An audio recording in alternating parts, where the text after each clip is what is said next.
tower, and 5 Rajagopurams, which will be something like 120 feet. This will be the Balalayam. And after the Mulalayam is built, this Balalayam will serve as a Utsavamurti Sannidhi, where the Utsavamurtis will be worshipped and where the Archanas.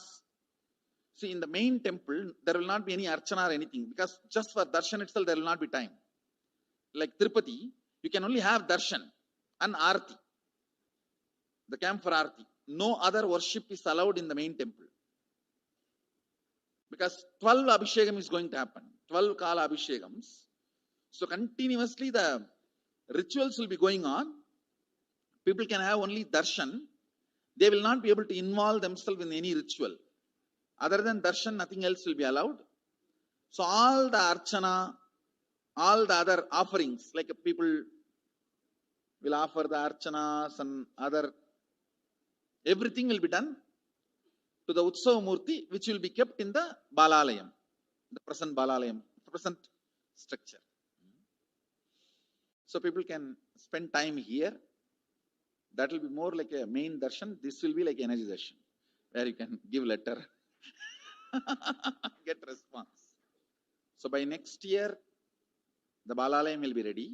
So 2019 full year, I will be conducting the programs and everything.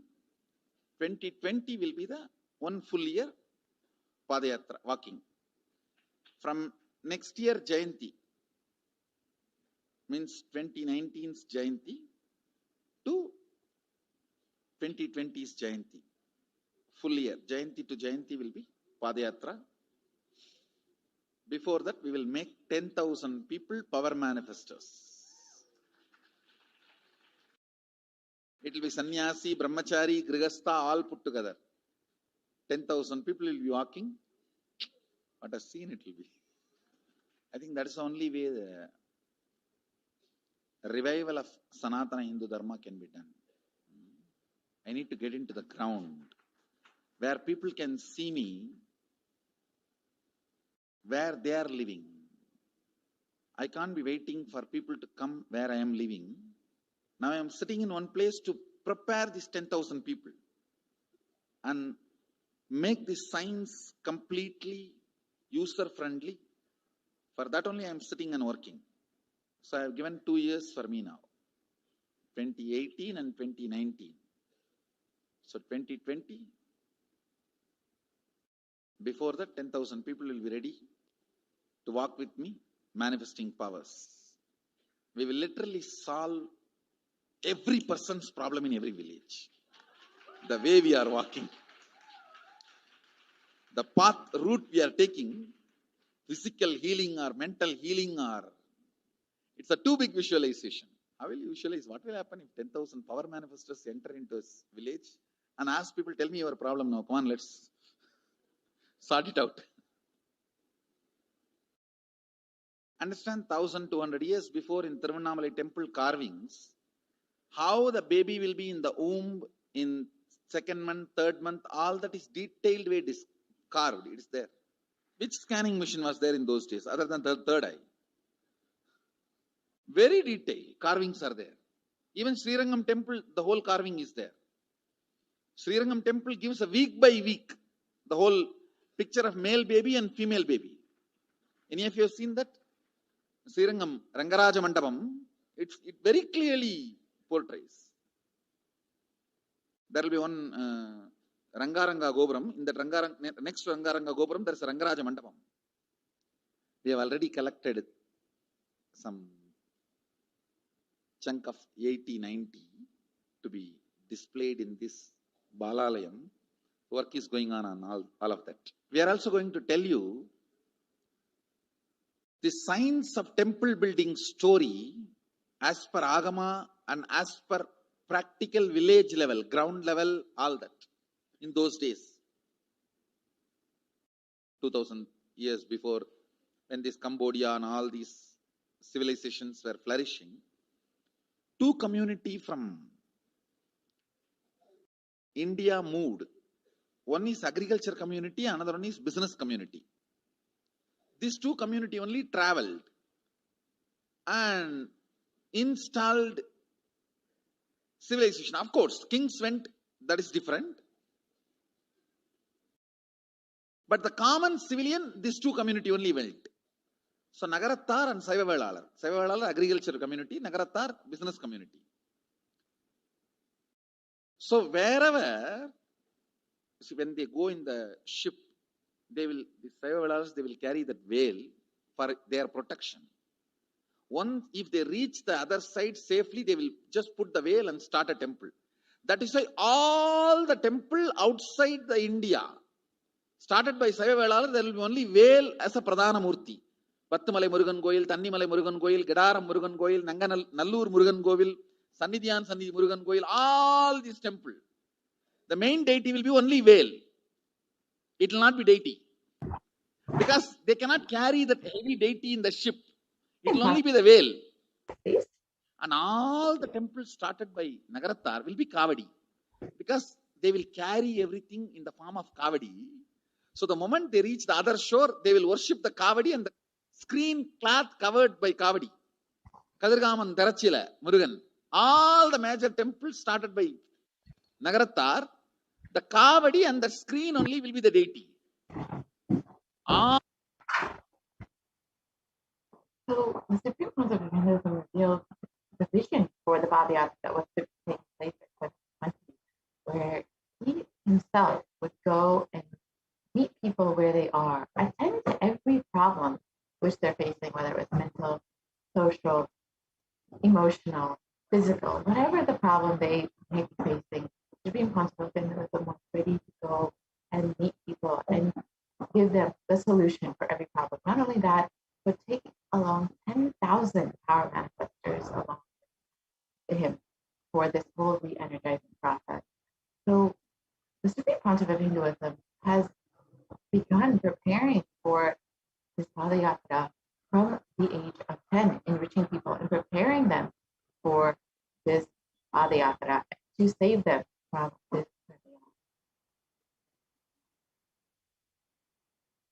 And from that age, the Supreme Council of Hinduism has been enriching and initiating the masses into the science of enlightenment through powerful initiation discourses and darshan.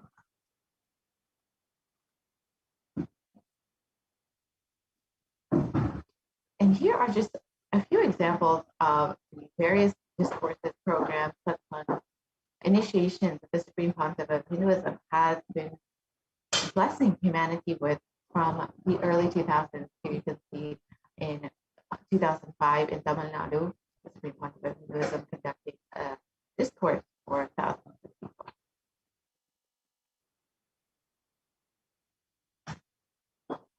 And here, again, 2005 in Tamil Nadu.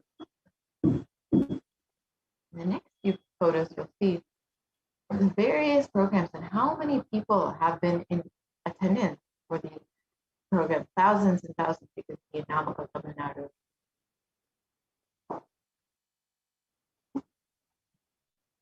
And in Salem, Tamil Nadu, the Nithyananda Paramashivam program.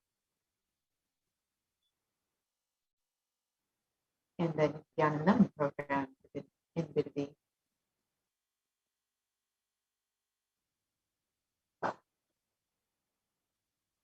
And the birth star celebrations in Devnavali, and how many people were celebrating the birth of Supreme.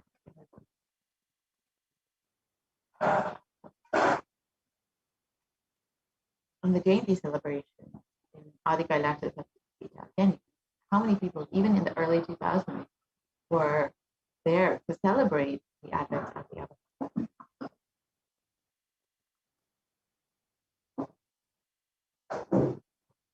And again, the Jayanti celebration in Tamil Nadu.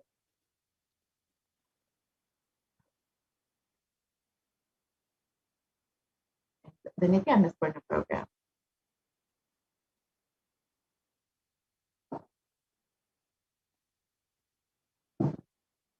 The Guru Purnima celebration to celebrate the happening of Guru in our lives.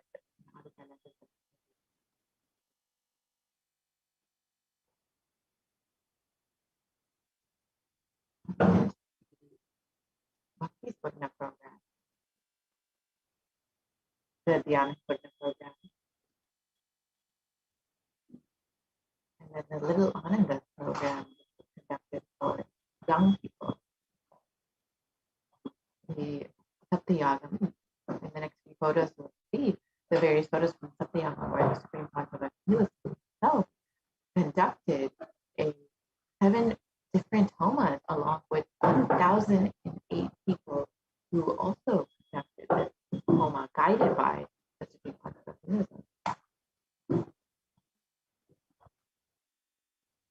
These are the photos of the devotees who were there for conducting homa guided by the Supreme Controversial.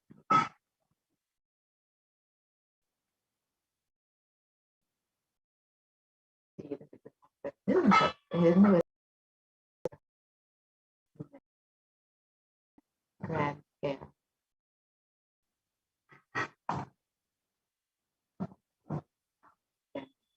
One photo of the Supreme conducting the homa.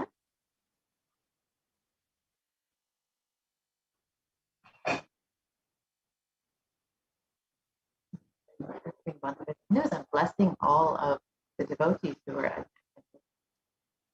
And here again is the Nithyananda program conducted in Adi Kailasa, 7 different towns. And here is again the Nithyananda program conducted in Salem. You can just see how many people were attending for these programs and how many people were blessed to receive the Supreme Controversial of receiving the initiation and blessing.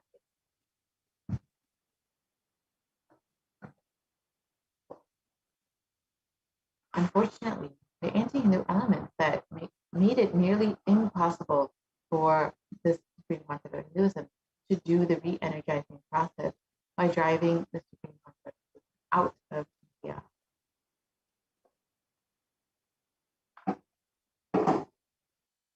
So let us look at Devi's revelation for the solution for this Pralaya to end within India, given on the 31st of May 2021.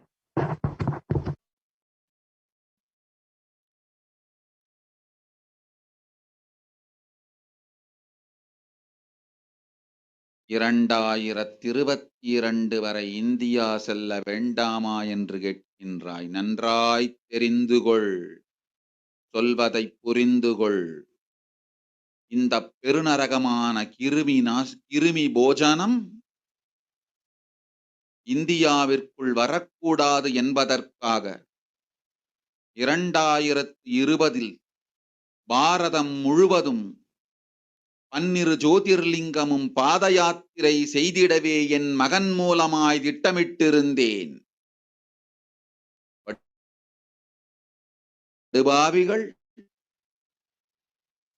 ஓடத்தின் மாலுமியை ஊர்விட்டு துரத்தினார்கள். என்ன நடக்கிறதென்று பார். முறையாக கைலாய நாட்டின் தலைவனாக நிறை மரியாதையொடு நல் மதிப்பொடு என் நிஜாவதாரம் நித்யானந்தன் திருவடி மீண்டும் பாரதத்தில் பட்டு பாத யாத்திரை செய்த பிறகு மட்டுமே நீ அங்கு செல்ல வேண்டும்.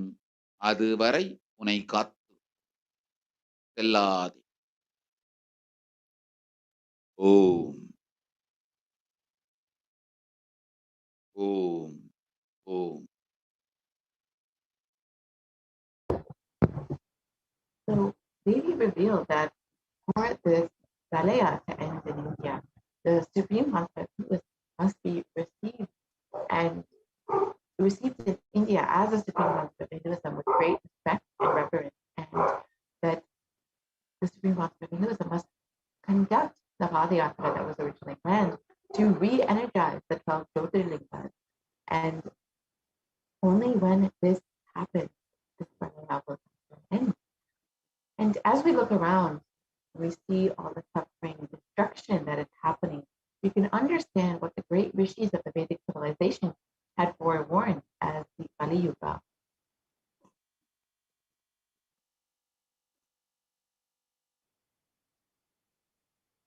And here is the reference for Kali Yuga in the Kurma Purana, which states that Kali Yuga is the worst of the 4 yugas, where man will be his worst enemy. You can look at the translation for this verse in the next.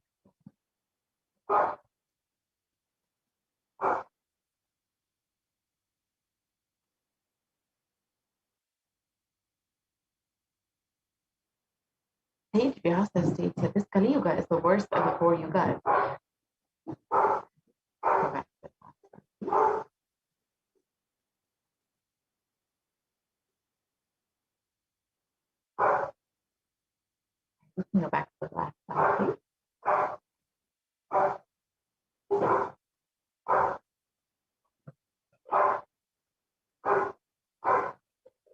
We can go back to the last slide.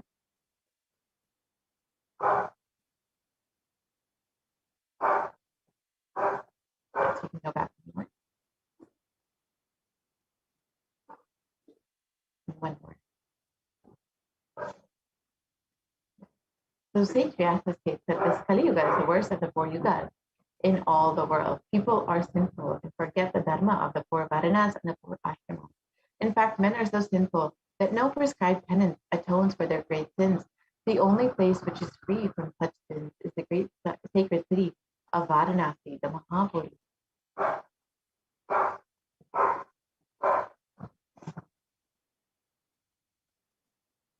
And again, in the Kurma Purana, there is a reference for Kali Yuga which states that the Lord Rudra, Paramashiva himself, is the avatar for the Kali Yuga.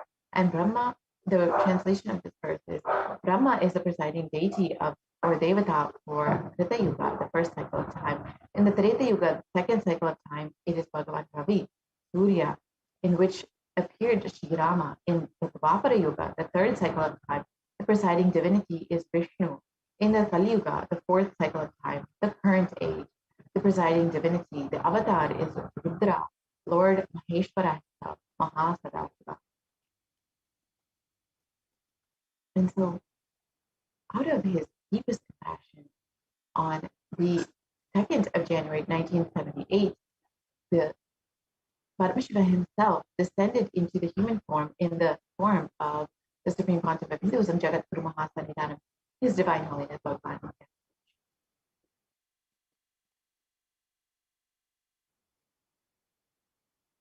And if the Supreme Pontiff of Hinduism, if Paramashiva himself had waited even one more year, it would have been too late for humanity.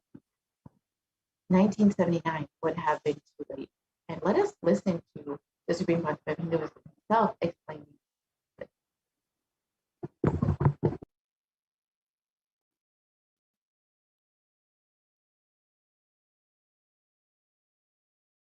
And I tell you, O Hindus, don't be afraid. I am back with the same science. We are going to be rich.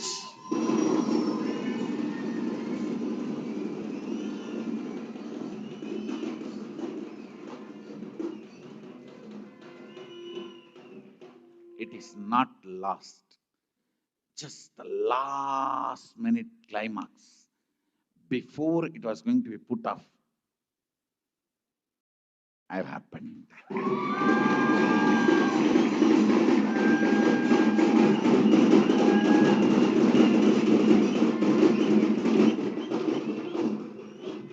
(1979) would have been late. 1979 would have been late. If I had time, I would have sent only ambassadors. Because no time, I have to get up and come directly.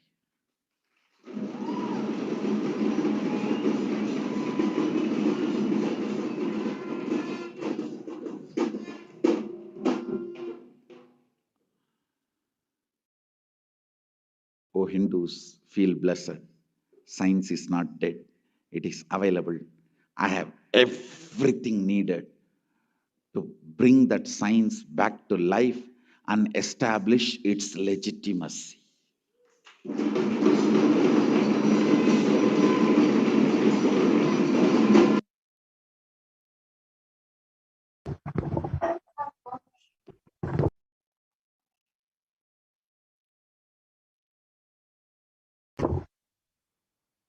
And the Avatar's advent on the planet Earth was to protect humanity from this great cosmic deluge and to bring the new age, the Satya Yuga, and to bring the super conscious breakthrough for humanity. So let us listen to Devi Parashakti's revelation.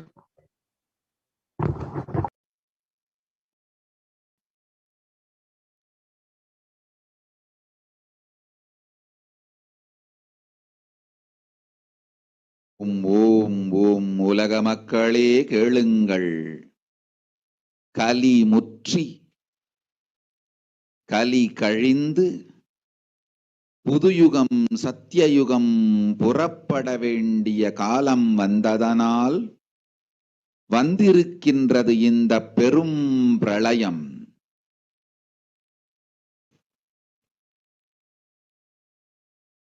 கவலை வேண்டாம் மக்களே.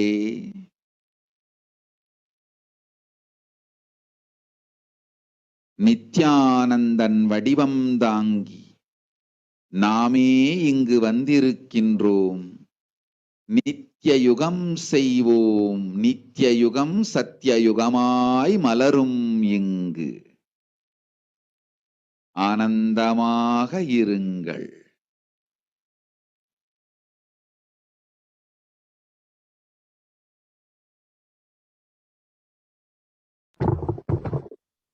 So let us look at Devi's translation for this. People of the world, listen.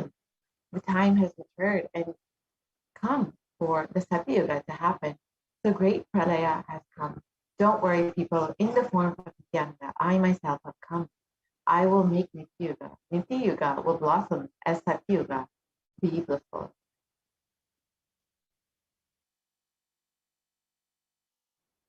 For this huge help, Kimi Bhojanam not to have come to India. 2020, I had planned to do the Padayatra throughout India in the 12 Jyotirlingas through my son, Swamiji.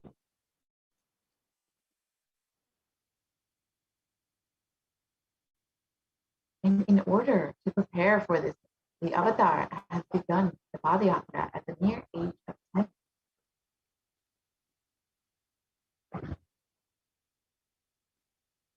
And the Supreme Pontificate Hinduism began enriching people, one person at a time, with the great truth from the sacred scriptures and the secrets of higher living.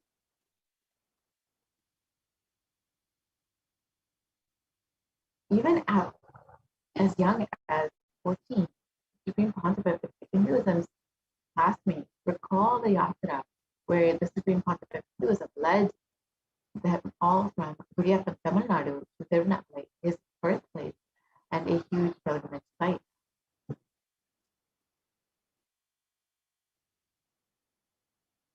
And when the Supreme Pontificate Hinduism was just 19 years old, his fellow monks at the Ramakrishna Math remember when the Supreme Pontificate Hinduism led them from Chennai, Tamil Nadu to Tirunelveli, his birthplace, an unforgettable pilgrimage experience.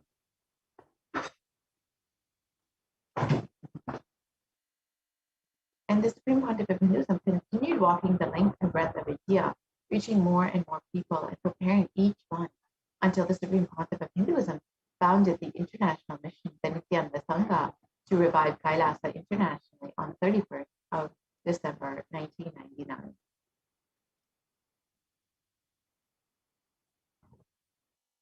And here you can see the photos of the first Kailasa enlightenment ecosystem established in Tiruchendur, Tamil Nadu on the 14th of April 2001.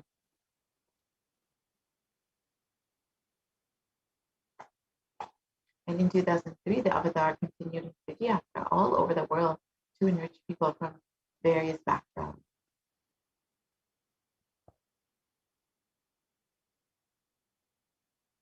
And though many people did not speak English, thousands of people were touched by the Supreme Pontificate's intensity and dedication to the people and resonated deeply with his teaching. And here you can see the various photos of Supreme Pontificate Hinduism in Guadeloupe and Brazil, where the majority of the audience did not speak English.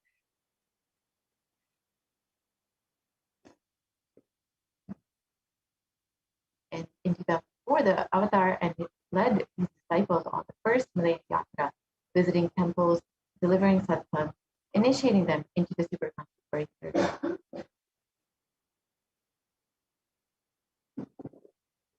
And subsequently, the Supreme Pontiff of Hinduism personally organized and led yatras yearly and guided individual souls not just to physical spiritual sites, but supernal spiritual realms.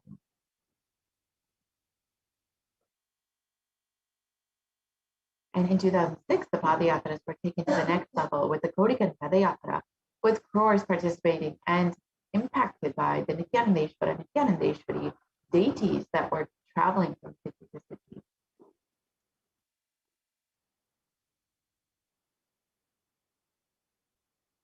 We can go to the next slide. Here's just a short clip of the Kodikan Padayatra, but we can continue on to it.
And you can see here the photos of the Supreme Pontiff of Hinduism consecrating the Nithyanandeshwara and Nithyanandeshwari, and in the Garva Mandir in the Adi Kailasa Sarvijñapita, after giving blessing to all of India in the Kodikan Padayatra.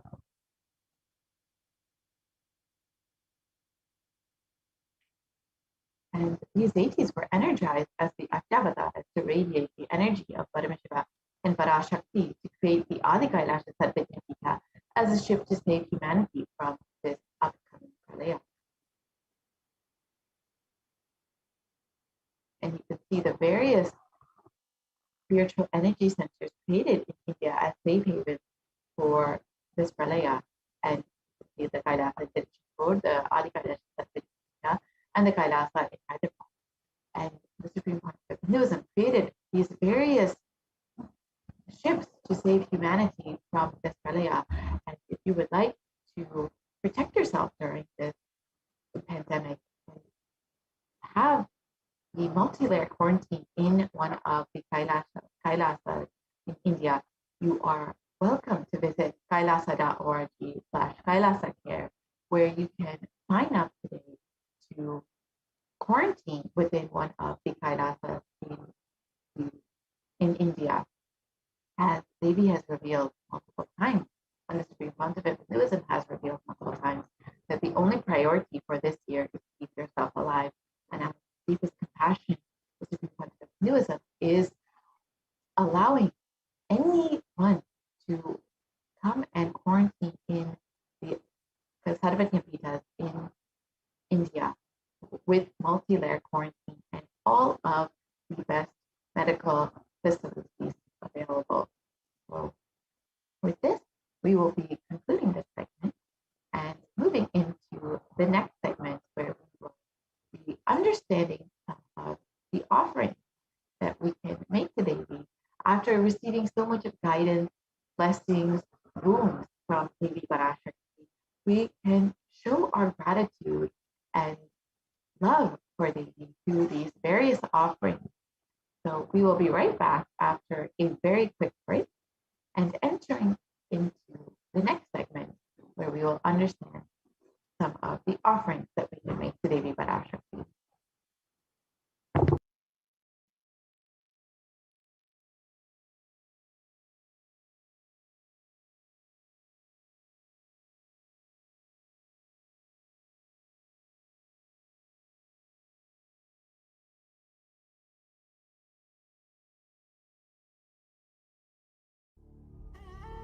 What I mean by the word Kailasa, listen intensely.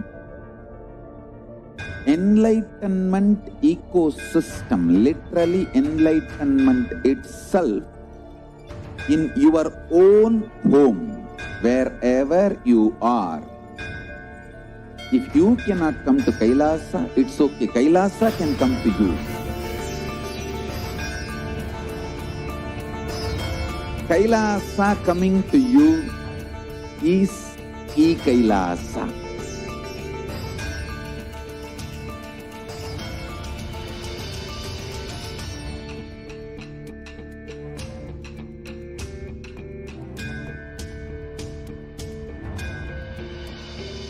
I will revive Hinduism. I am a Hindu revivalist, not by any revolution, but by evolution.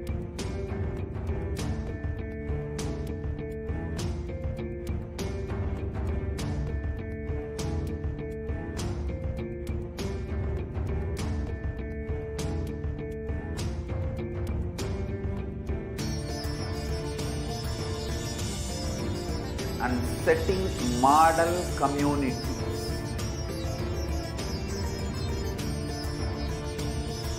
Kailasas, enlightenment ecosystems, Sarvanya Pitas all over the world.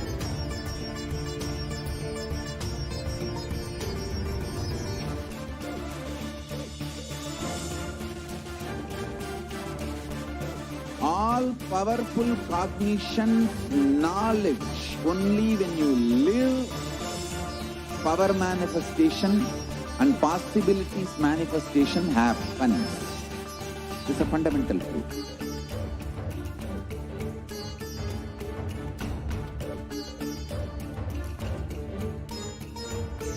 Hinduism cannot live exclusively as one sampradaya. No. All sampradayas of Hinduism is an ecosystem.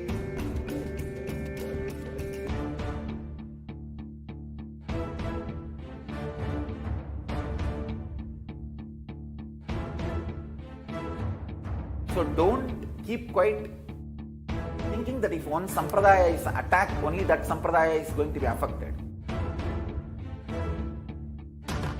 All of us are ecosystems.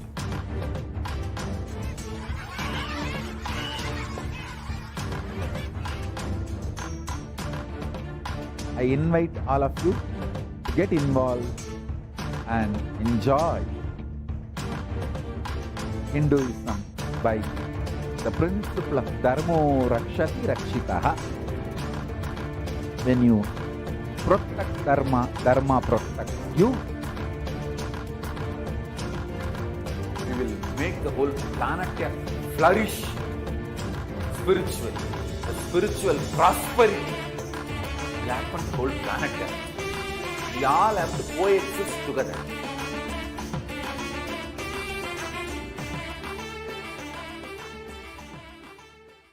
Just be alive for next 3 years. Don't die within next 3 years.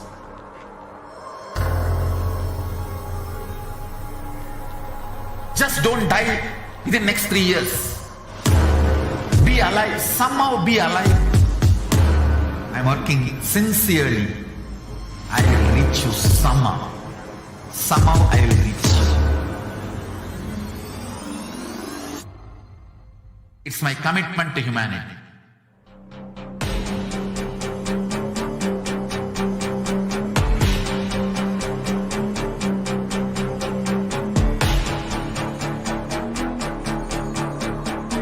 Just don't die within next 3 years. I will reach you wherever you are, whichever corner of the world you may be. I will reach you with enlightenment. You manifesting the space, state, powers, being Paramashivoham. It is possible, and it is possible for you.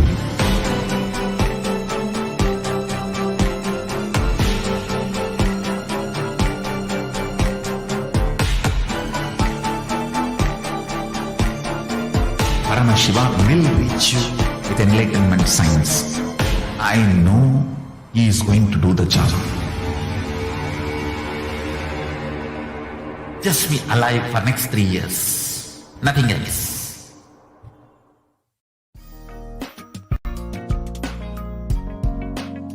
We get you health. We get you ability to build beautiful relationships in your life. We get you direct spiritual support, and we make sure you become wealthy.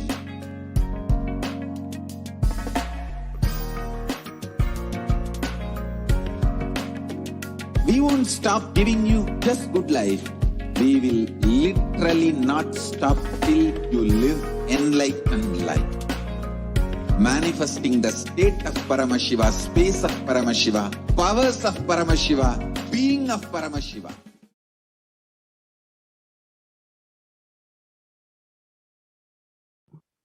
Nithyanandam, welcome back to all of you.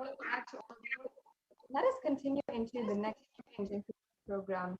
The different offerings that you can make today for the Devi Parashakti Akashtic reading. Beautifully, the Supreme Pontiff of Hinduism has made available all of these offerings, these ritualistic sevas that you can do, and you can literally manifest the ultimate space, oneness with Paramashiva, through each and every one of these offerings. And he says that until you're able to manifest the reality that you want in your life, we will manifest it for you with these offerings. So let us now begin this next segment. Can I request if we can go back to the beginning of the segment, the beginning of the slide? We'll start with the significance of offerings, and then understand the and then understand the various different offerings that we have, the various array of offerings. As well, we'll be understanding the different components that are all involved in these offerings. Everything that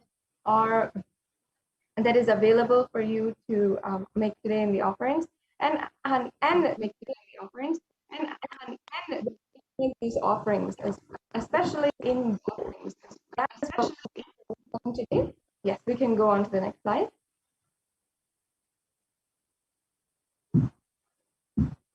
Yes. So an offering is a giving of a divine gift of pure love, devotion, and oneness, and it consists of two parts. One is giving and one is accepting. And only when the divine accepts what one offers, the offering becomes complete. Offering is not made out of any fear or greed, but pure devotion. And when an avatar lands, the offerings are purely a part of the grand Leela played out for the only purpose of enlightenment. There is no other vested interest. There is nothing that here that is being asked out of you. It is simply an offering made out of complete gratitude.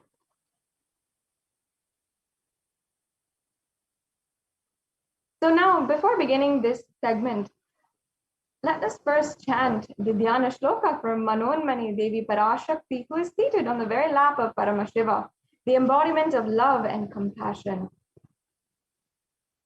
Indu nivabeda karavahni nayanam syat pankaja varabaya japaksha sarayuktam anga himabhushana vichitra vasanam syat tunga mukutojjvala manonmani swarupam. And now I'll be chanting the English translation. Moon-like face holding the Vedas on hand, fire in eyes with lotus flower and gracing blessing hands, and one hand with the Japamala, beautifully decorated with jeweled ornaments and wonderful clothes and shining bright crown. Her name is Manonmani. And now chant the next Dhyana Shloka. Dhyaye devim trinetram shashinibhavadhanam vedahastam dadanam savye padmam varadam apare chabhayam chakshamalam divyerabarane vibhushitatanum brahmadi pujitam devimeva manunmanim pratidhinam kamatya dhatrim shubham. Yes, and now the English translation. I meditate on Devi with 3 eyes glowing like the moon and holding the Vedas, lotus embracing with blessing and gracing hands. She is wearing beautiful ornaments and she is worshipped by Brahma and other many gods and showers auspicious boons for all actions every day.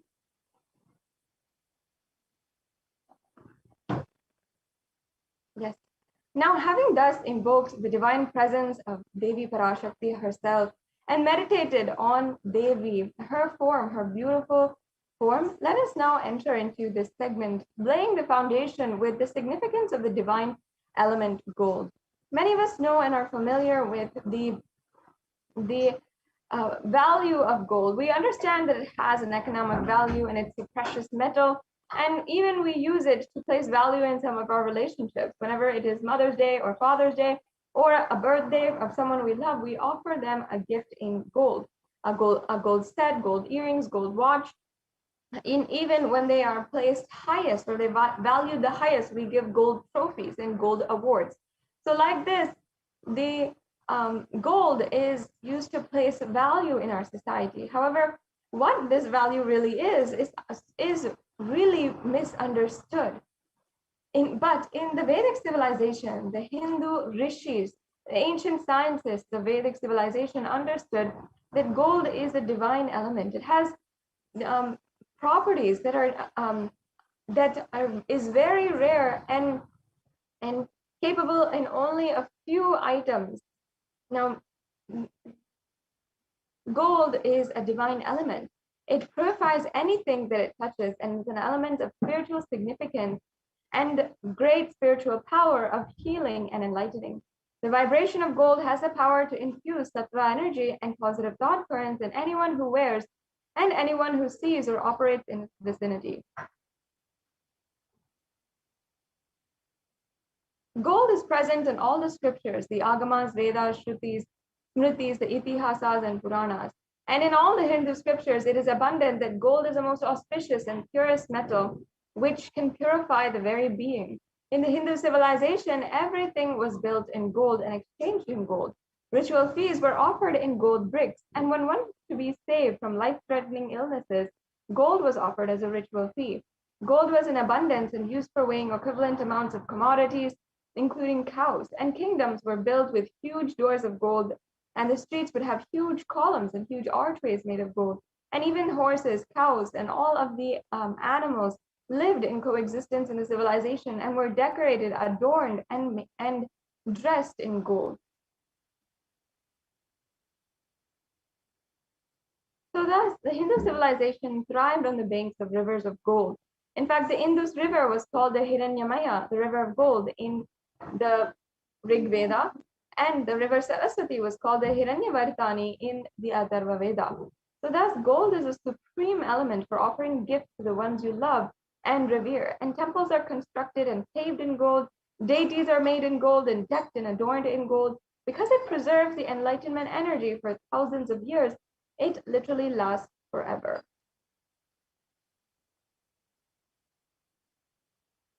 So yes, now let us begin the different offerings that you have. You'll see that we have offerings with which you can make for any amount of money, or we have other offerings that are have a more substantial donation associated with it that you can offer as well.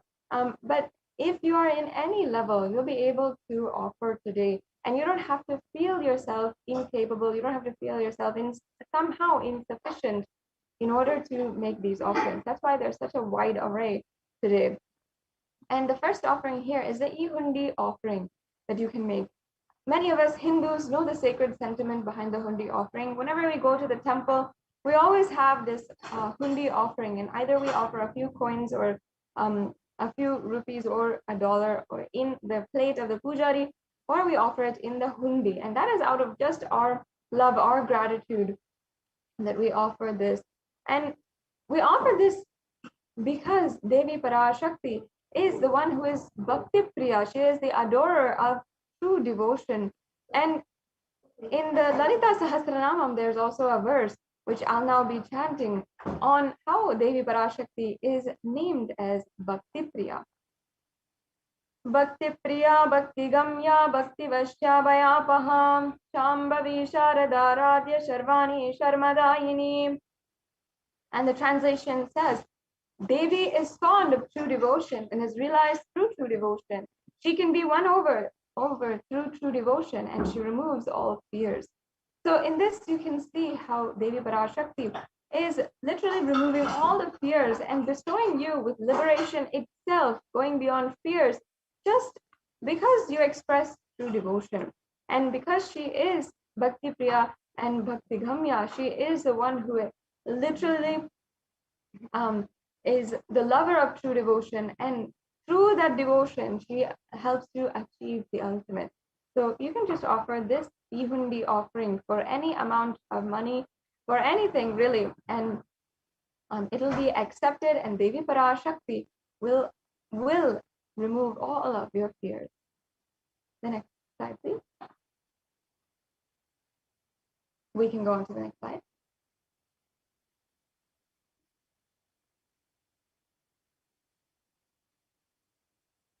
The next offering is the Sankalpa chanting. And Sankalpa chanting is the mantra, the prayer that you can offer to Devi Parashakti of your conscious resolution, your declaration.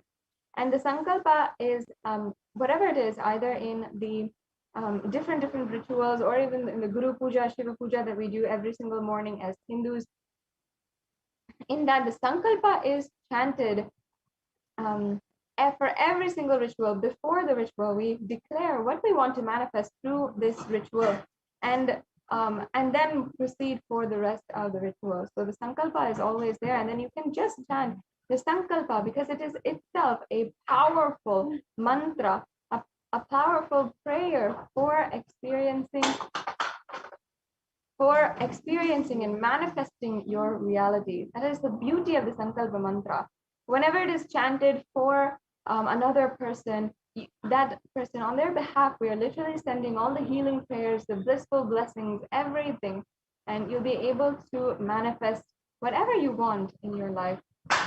And the reference here we have is from the Devi Mahatmyam chapter 12 verse 34, and it says that the goddess enchants this universe, and she herself gives birth to this universe. The goddess, being prayed without interest in anything, gives that knowledge that leads to salvation and gives wealth in the materialistic sense. In this, it's literally saying that Devi Parashakti, unconditionally, without interest in anything, without asking for anything back, she gives you whatever you want. And in the same way, just through this beautiful mantra, after requesting and deeply offering our prayers at the feet of Devi Parashakti, she bestows us with all the auspiciousness. And she literally can fulfill all the fruition of our desires and wishes. Yes, let's go on to the next offering now. And here we have the Sahasranama Swarna Kaku. And in the Hindu tradition, the Sahasranama is a very Sahasranamavali, the chanting of the names of your Ishtadevata, or chanting of the names of a specific god or goddess, is actually a very refined practice. It is something that is very traditionally used, and continuously chanting the name or doing the japam of the name of God is a very powerful practice for attaining a very sacred space and even attaining Nirvikalpa Samadhi. Now, just doing this Sahasranamavali, chanting the names and the divine qualities of your Ishtadevata, of God, is so powerful because it literally, we are cherishing those divine qualities inside of our inner space. And the reality is that whatever we cherish in life, whatever we keep inside of the secret chambers of our heart, and we're continuously ruminating on, we're continuously holding inside of our inner space, whatever that is what you're going to manifest in reality. If you feel you are always in suffering, or if you feel you are always attracting situations where you are kept in suffering, whatever it is, that is what you are going to manifest into reality. If you keep all the time Mahavakya going on in your inner space, that is what you're going to manifest in your inner space. So in the Lalita Sahasranamam, verse 731, Lalita or Devi Parashakti is described as Nama Parayana Prita, the very one who likes the repetition of her various names. And this is not out of coincidence. Beautifully, Devi Parashakti gives this as a technique, just doing the Parayana of her various names, which will help you manifest reality as you want it. So this is the offering of the 1008 names of Devi Parashakti. And it's a very special and unique archana offered to the Mahameru of Devi Parashakti. You can offer a gold coin inscribed with the 1008 names to receive the blessings to have the Ananta Kalyana Gunas, all the divine qualities of Devi Parashakti.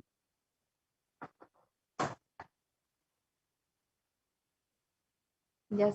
Now the next offering is the Mukta Anguti. First, let me chant this beautiful verse from the Meenakshi Pancharatnam, and then I will go on and explain the beautiful significance behind this offering. Muktaharanala Satkiritaruchiram Purnendu Vaktra Prabham Shinjannu Purikinkini Manidharam Padma Prabhavasuram Sarvabhita Falapradam Gisutam Vani Rama Sevitam Meenakshim Pranatosmi Santatamakam Karunyavaranidhim.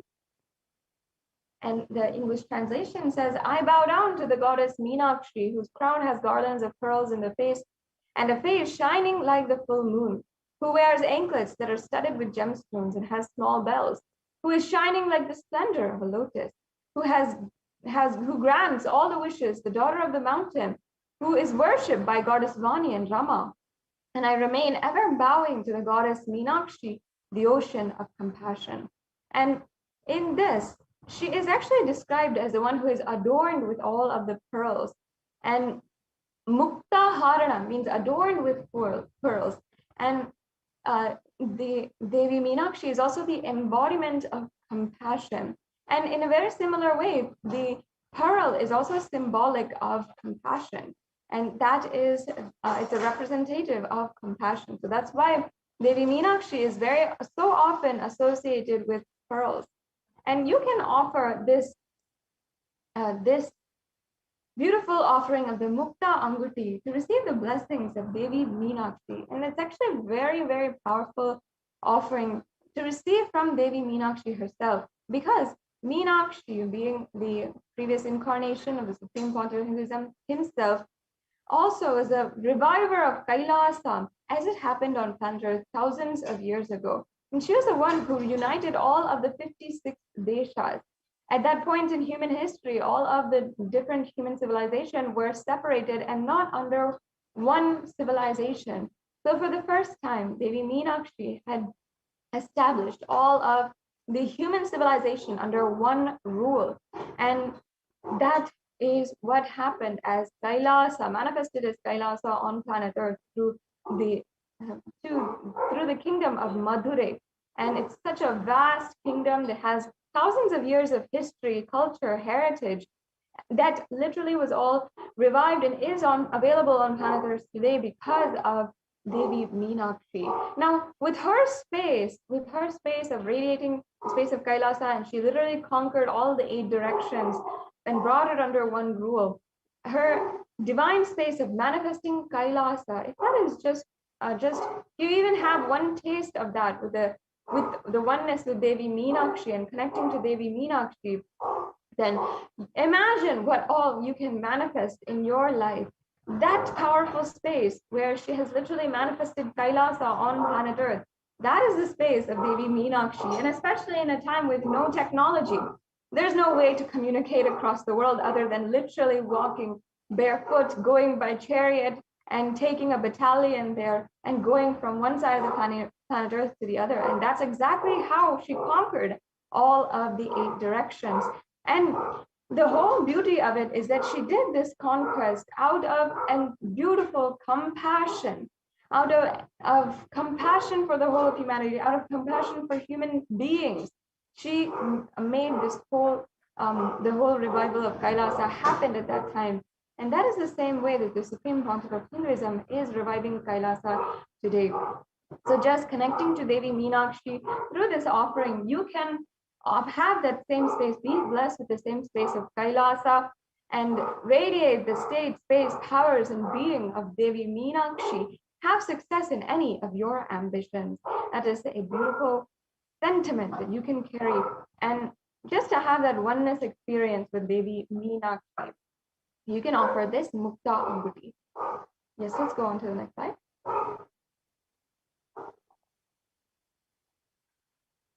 We can go on, Ma.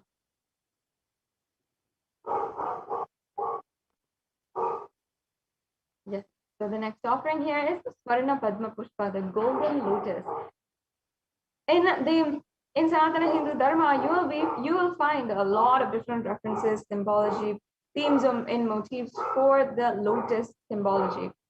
And lotus has so much of significance in Sanatana Hindu Dharma. It is recognized as a divine flower, and that is because no matter if it is in polluted waters or pond waters or very little water, whatever it is, it always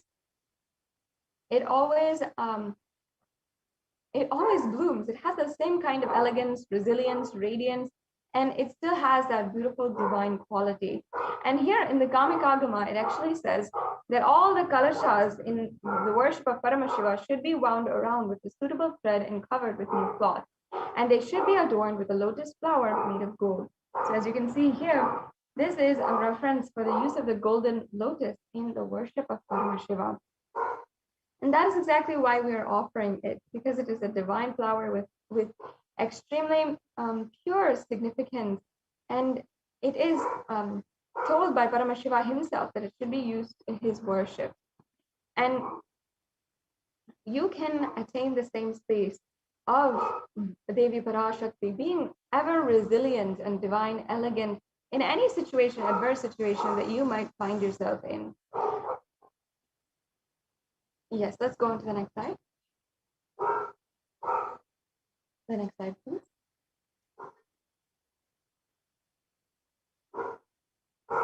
Yes. The next offering we have today is the Swarna Meti, the golden toe ring.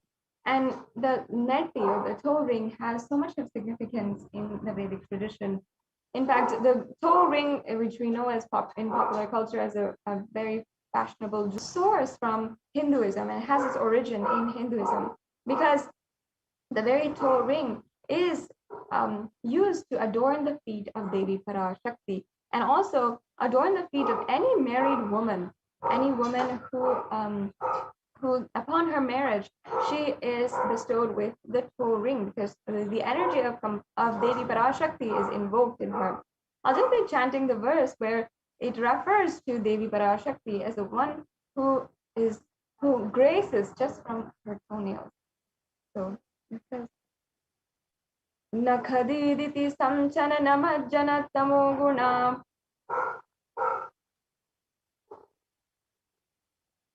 Padadvaya prabhajala parakrita saroruha.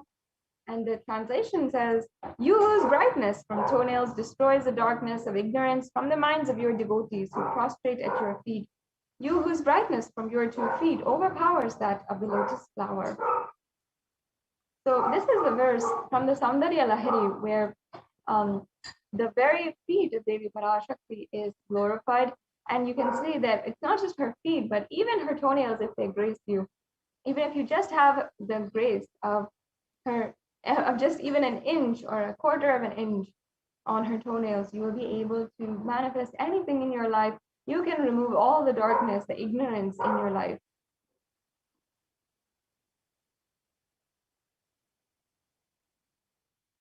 So you can offer this toe ring to Devi Parashakti, adorning her sacred feet in constant gratitude for receiving her blessings, even in the most difficult aspects of our lives.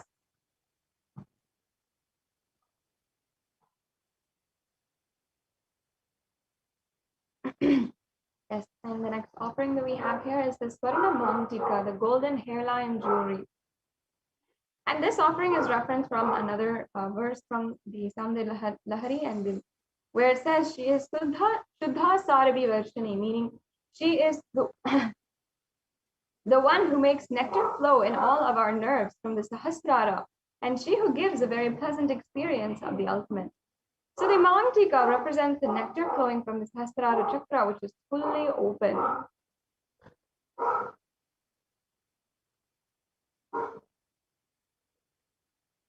And you'll be able to see actually in the Hindu tradition, even the women who are dancers, they always often wear this Mantika from the center of the forehead, center of the head to the forehead, and often even along the forehead as well. And that is actually representative of the nectar which is overflowing and representative of the fully bloomed 1,000-petaled lotus on top of their head. So when the 1,000-petaled lotus, which is a representative of the Sahasrara chakra, that literally opens, it is a symbolic for the enlightenment experience itself. So that is the very experience that you are offering for today. You can offer this Mantika to Devi and receive the blessings of achieving the blissful state of overflowing gratitude in the space of complete completion.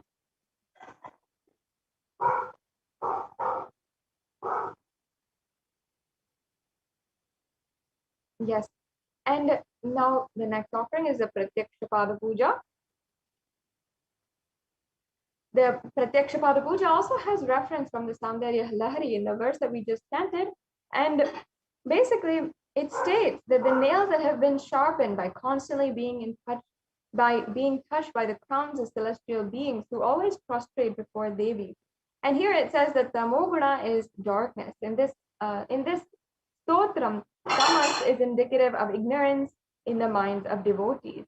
And by constantly prostrating before Devi, their ignorance is removed and they attain ultimate knowledge. So offering this Pratyaksha Pada Puja to Devi Parashakti blesses the Yajaman with auspiciousness and the blessings of the Supreme Pontiff of Hinduism.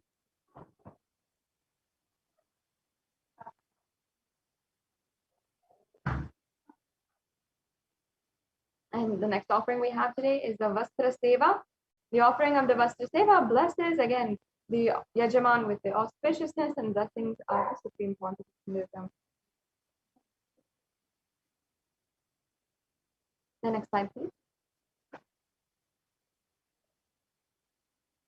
So here we have all of the different offerings that you can make. There's 9 different offerings, and you don't have to feel, once again, you don't have to feel that there is something that it might be too much that you can offer. You have several different levels of offering, either something that you can make for any amount for $1, and there's several different levels for each of the offerings as well, and options that you can choose from, so that if you have the interest in making the offering, you can make any one of these offerings, and it still has such deep significance and can give you that ultimate space of oneness with the avatar.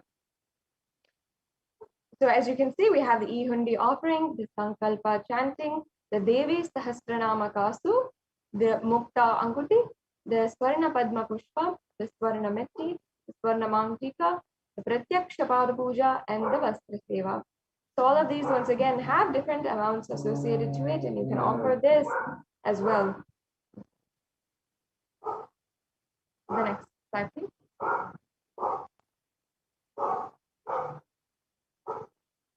And so now, there's now a 3-stage process in this last few minutes of the segment today.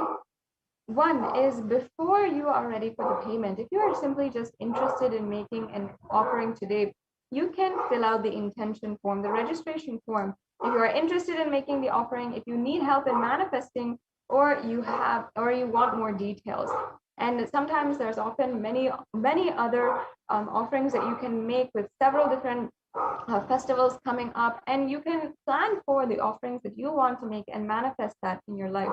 So you never feel that you want to offer but you cannot in some way. It's always possible, and you have to nurture that possibility to literally experience that oneness and deep gratitude and love with Paramashiva.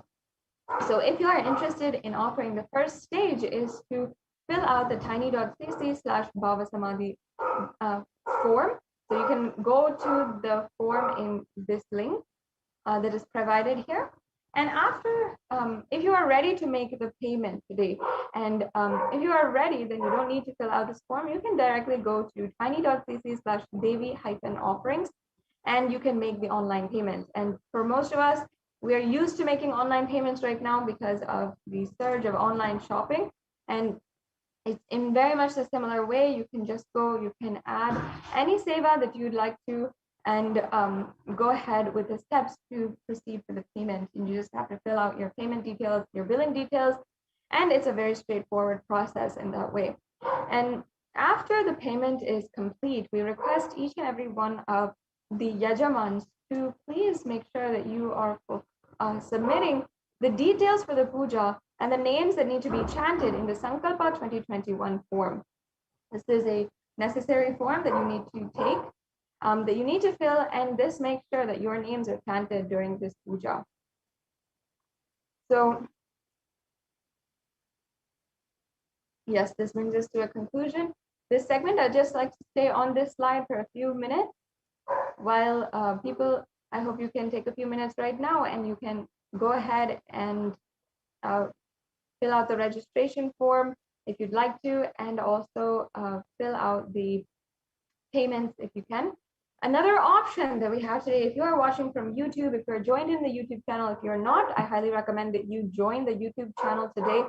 And you just have to join as a member of Kailasa's HDH Nithyananda YouTube channel, and you'll be able to get access to more than 20,000 hours of different discourses, darshans, dikshas, so much of content that the Supreme Pontiff of Hinduism has made available, and every solution that you can possibly need in your life. And once you are a member, you can also go to the super chat in the right-hand side corner of the chat. You'll see a $sign. You can click that, and you can make a donation through the super chat or the super sticker option. And these are just very simple ways to make a donation, either through credit card, debit card, or PayPal, and really straightforward steps, again, to make your donation. So once again, we'll stay on this slide for a few minutes, and then we'll be going on to the next segment in today's program, where the representatives from the Adi Kailasa Sarvagna Peetham will be joining us.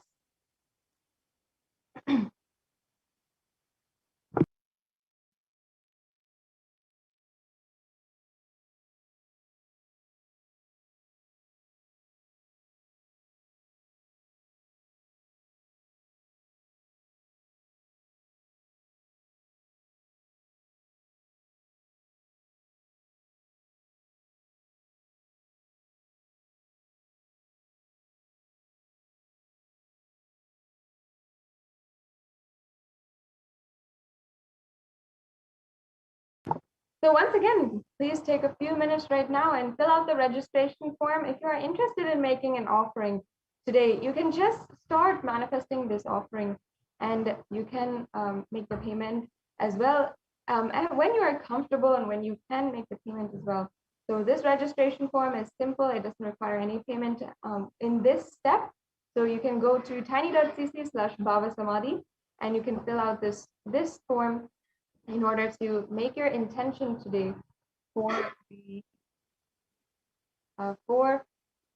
making an offering.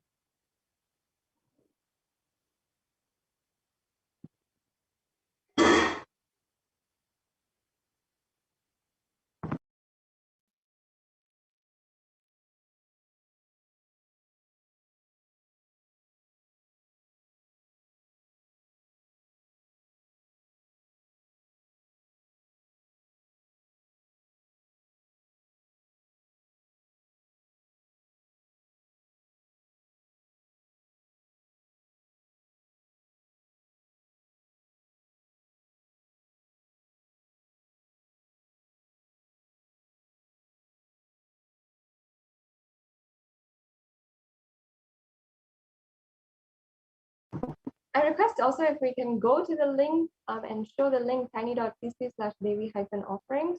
If we can go to this link and project this link, then we can show the viewers exactly how easy it is to simply make a donation today and make an offering today.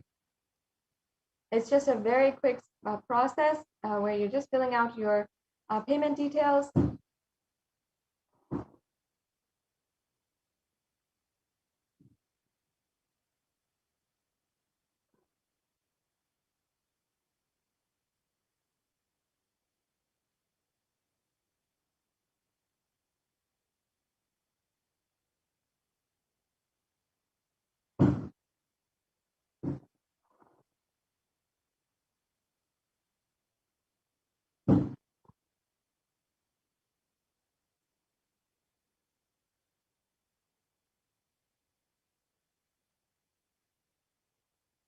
So we'll be just getting that to you in a few minutes. I request all the viewers, if you are joining us today, you can spend a few minutes right now also and making sure you are liking and following in all the official handles of the Supreme Pontiff of Hinduism and Kailasa. And in this way, you'll be able to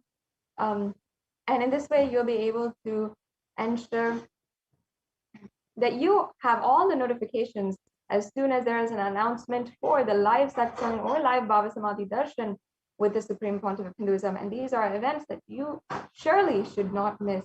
So with this, now we have joining with us the representatives from the Adi Kailasa Sarvagna Peetham to proceed with the next segment in today's program with the latest updates from Adi Kailasa Sarvagna Peetham on the multi-layer COVID care center, which is ongoing there.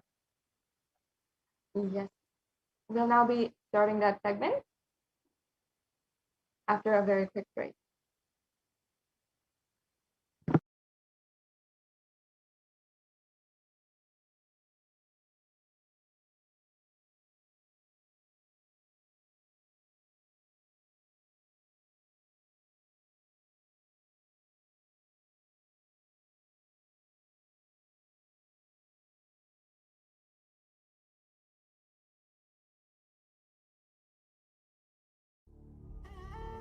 What I mean by the word Kailasa, listen intensely. Enlightenment ecosystem, literally enlightenment itself, in your own home, wherever you are. If you cannot come to Kailasa, it's okay. Kailasa can come to you. Kailasa coming to you is Kailasa.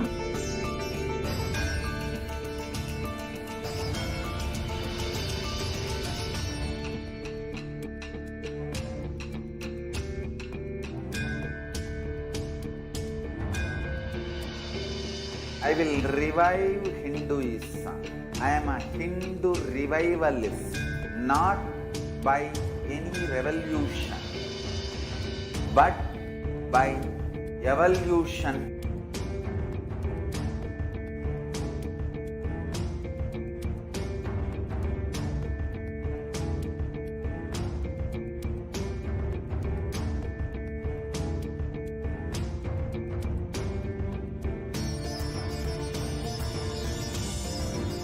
And setting model community.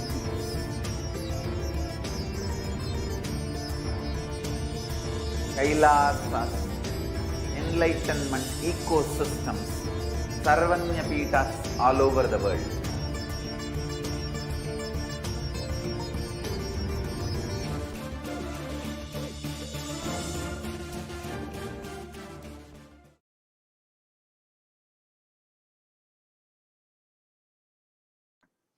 Nithyanandam, everyone.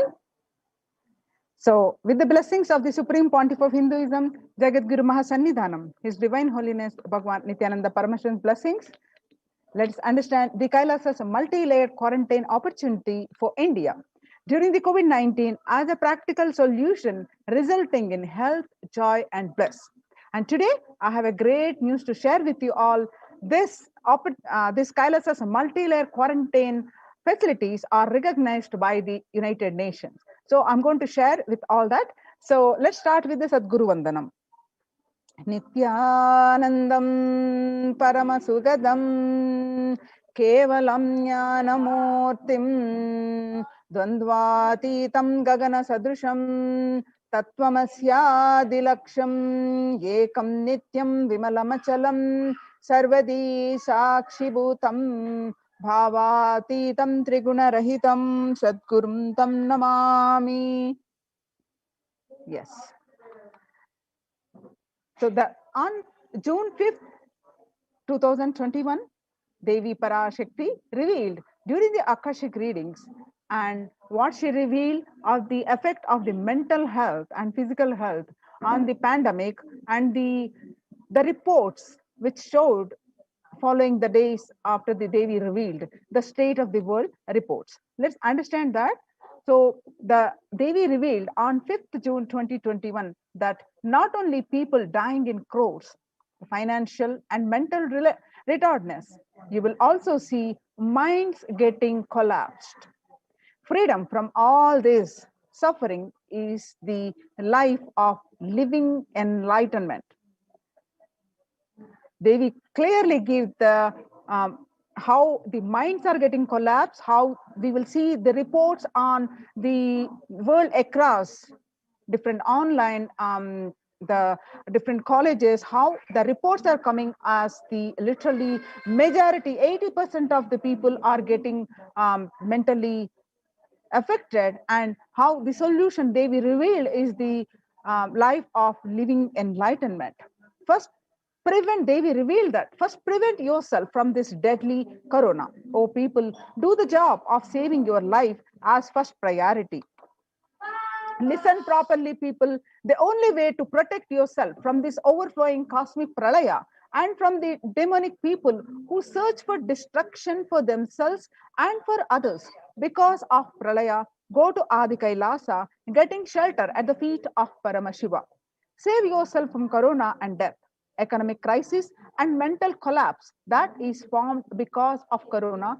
Save yourself and move towards living enlightenment. Move towards Paramashiva, Paramporol, doing yoga and tapas, doing seva to all the devotees of Paramashiva, live a good life. Devi revealed, continued that just for that I have opened the doors of Adi Kailasa. For all those in the universe, not only human beings, all as even Siddhas, Jnanis and Yogis have come and are doing penance in Adi Kailasa. For even who come, goodness, prosperity, Jnanam and Yogam will overflow. Do not have fear, bliss is there. Do not have worry, I will protect with goodness. Just for that, I have opened the doors of Adi Kailasa. For all those in the universe, not only human beings, as even Siddhas, Jnanis and Yogis have come and are doing penance in Adi Kailasa. For everyone who came, who come, goodness, prosperity, Jnanam and Yogam will overflow. Do not have fear, bliss is there. Do not have worry, I will protect with goodness. Happiness is there, enlightenment is there. Do not have fear, bliss is there. I am solving sufferings. I am the Samayapuratu Kannatal who comes and helps at the right time. Revelations about mental health issues by Devi on 5th June 2021. We just saw some of the glimpses. Now let us see the media article confirming the same on 6th June 2021. The global news of psychiatric symptoms like depression, anxiety exhibited by the COVID-19 patients. A study, according to the new study, the neurological symptoms like depression and anxiety are also showing to be the common in those who have contracted the COVID-19, even in more mild cases also. And some more the reports confirming what they revealed about the mental health issues by the corona pandemic on 5th June 2021, and the media article confirming the same on 8th June 2021 by the BMC Psychology, published on June 8th. It says the impact of COVID-19 on the mental health of the US college students. The result shows that our results indicate that students closer to graduating faced increases in anxiety, that is 60.8%, feeling of loneliness, that is 50.1%, and depression, which is 59.8%. Many reported worries for the health of loved ones the most impacted their mental health status, about 20%. And they need to take care of family most affected current, and that is 31.8%. Almost one half of students took exercising and other remedies.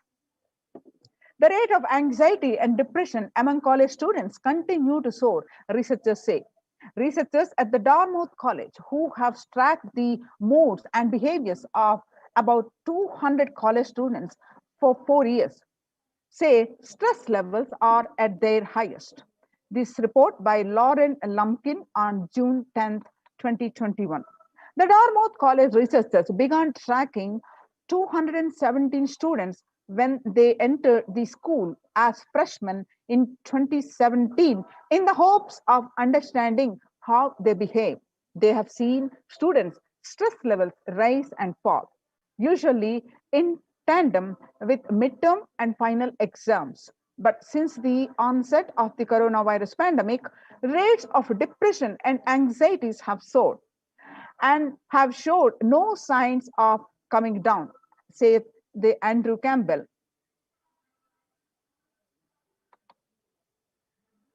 The Psychology Today revealed the coronavirus, the psychological trauma, said the PTSD event, how this pandemic will result in trauma responses.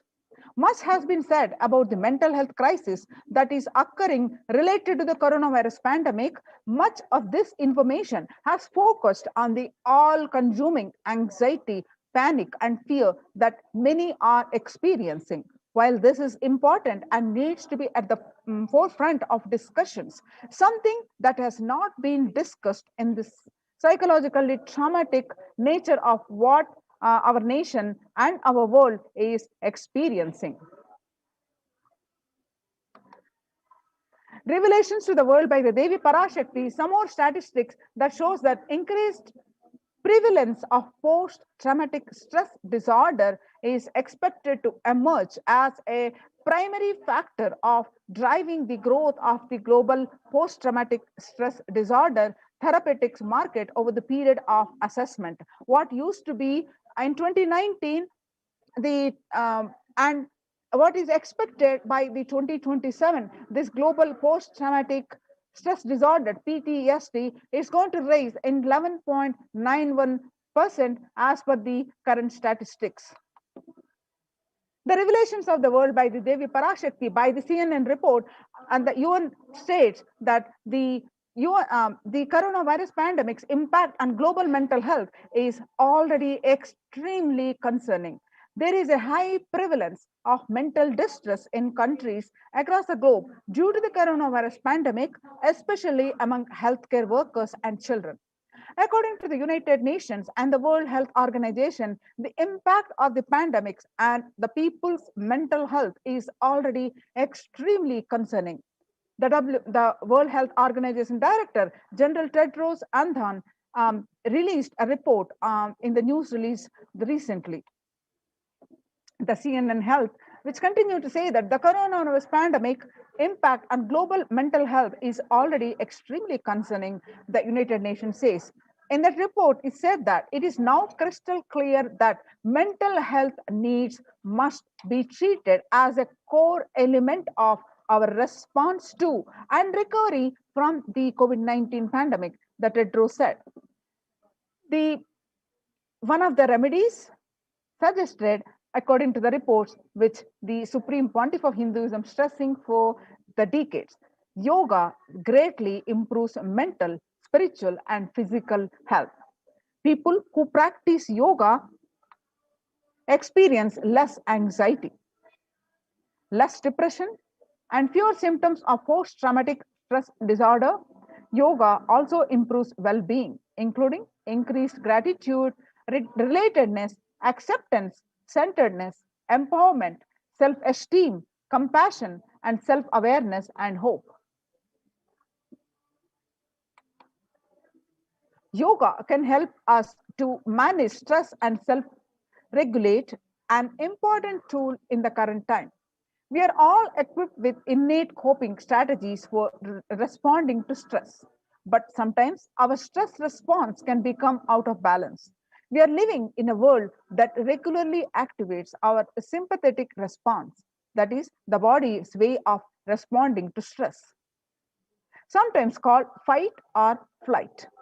This is balanced by our parasympathetic response, the way our body helps us to rest and relax. Yoga can help bring our parasympathetic response back online and allows us to find balance. Activating our parasympathetic response brings us into a more restful space and allows us to find calmness, connection, and compassion. The deep mindful breathing of yoga and meditation stimulates the vagus nerve, which activates the parasympathetic nervous system and supports self regulation and stress management. Revelations to the world by the Devi Parashakti and the yoga can be a valuable tool to self-care, especially in challenging times. Yoga is now being used as an empirically based treatment, often in combination with other interventions, with benefits for both physical and mental health. Many clinicians are recommending yoga as it may help support the effectiveness of the traditional treatment approaches.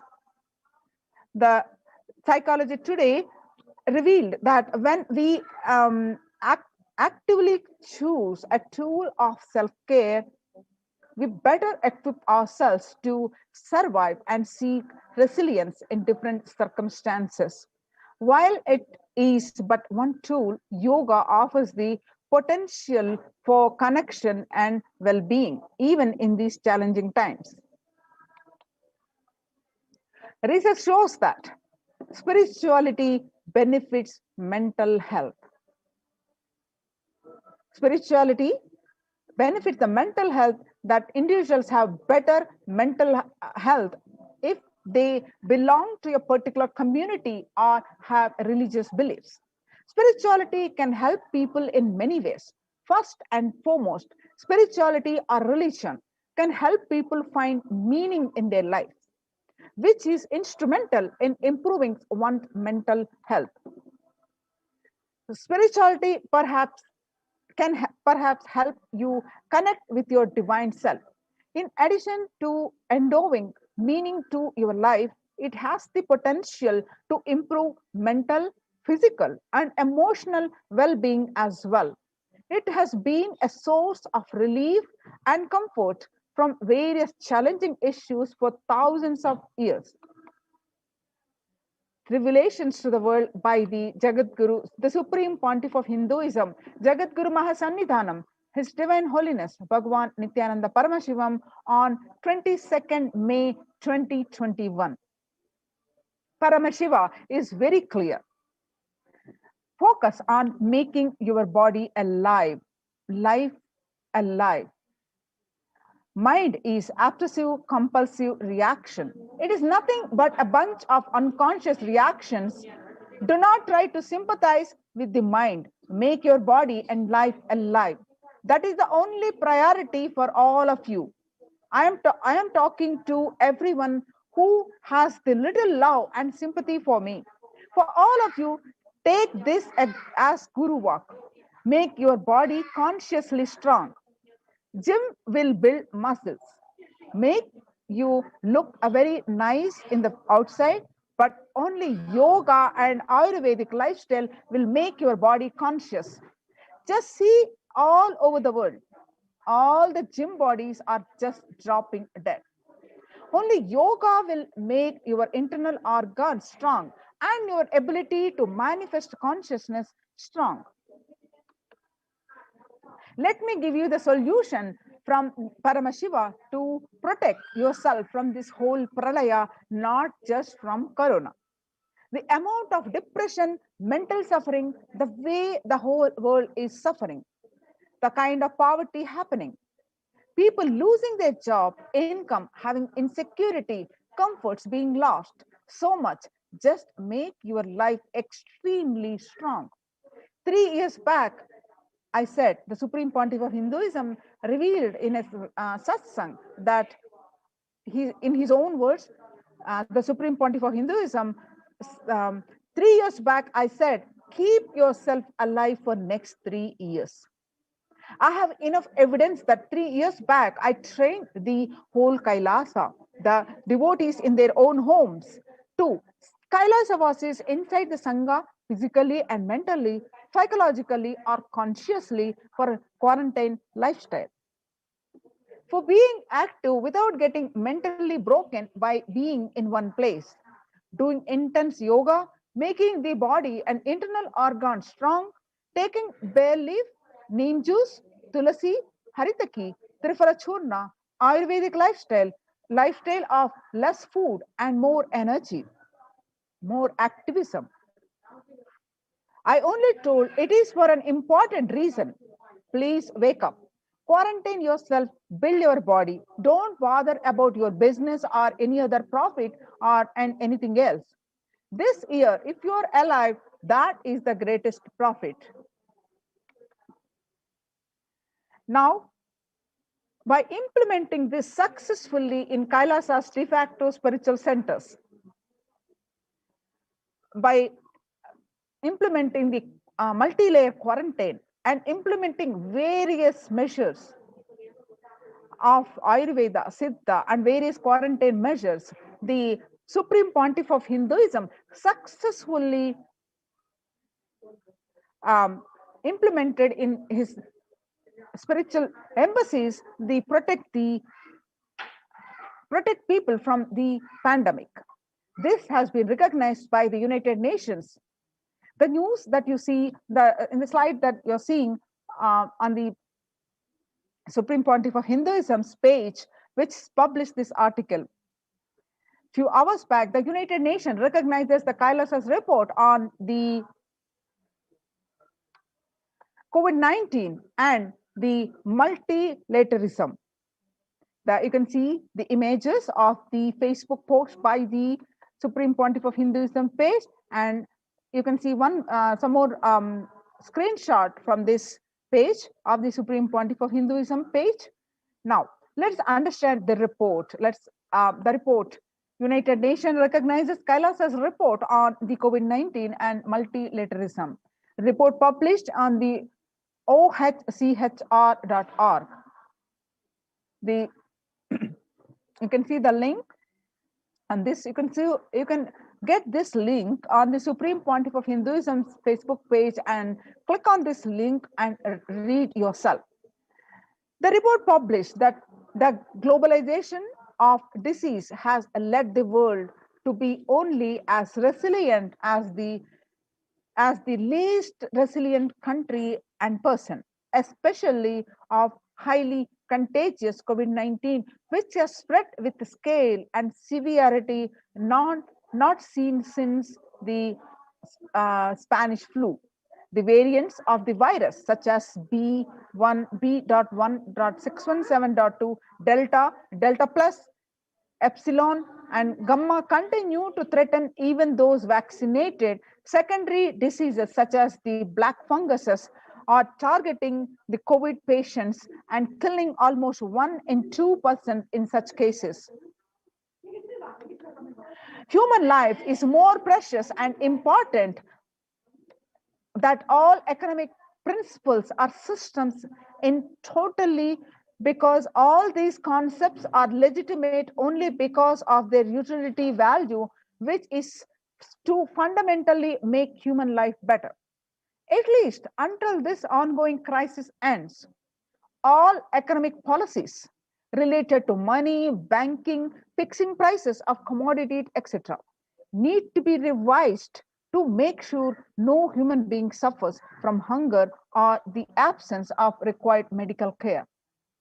For this purpose, Kailasa has presented a detailed report on effective solution for COVID-19 through multilateralism that was published by the United Nations. You can see the link here. You can also download the link on the Supreme Pontiff of Hinduism's Facebook page and download the link and read it here. I'm going to present the excerpt from that article published. COVID-19 and multilateralism. Earlier reports by the UN, reports on the rights of indigenous women and not only this article, there are 2 more articles published by the United Nations recently, 3 to 4 weeks ago. The earlier report, you can see the links here on the topics of reports on the rights of indigenous and women and girls. The link is projected here, and also second report on femicide. The introduction of the key obstacles, globalization of diseases, had led the world to be only as resilient as the least resilient country and person, especially for highly contagious COVID-19, which has spread with scale and severity not seen since Spanish flu. The variants of the virus, such as the Delta plus Epsilon, continue to threaten even though vaccinated. Secondary diseases such as the black fungus are targeting COVID-19 patients and killing almost 1 in 2 persons in such cases. Second, the distorted policy decisions and conflicting principles can lead to polarizations amongst nations and within, leading to various extremes such as the hoarding of vaccines in some places, the wastage of vaccines in others, and an unaddressed shortage of vaccines globally. Third, the pandemic has exposed the fragility of the global system. The disruption in the supply chain is especially worrisome for essential food supplies, which disappropriately affects the already most even worse, even more. Fourth, the lockdowns have brought the global economy into crisis, bringing recessions and worsening unemployment rates. Frequent lockdown and the ongoing threats of the famine, especially in countries where the employment is predominantly informal, are exacerbating worries that starvation may cause more suffering than the virus itself.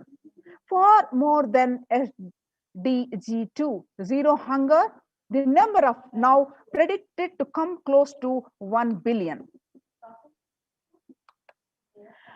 You can see the various articles published. Based on these articles, you can see the various articles. The report is submitted. I am projecting the various articles.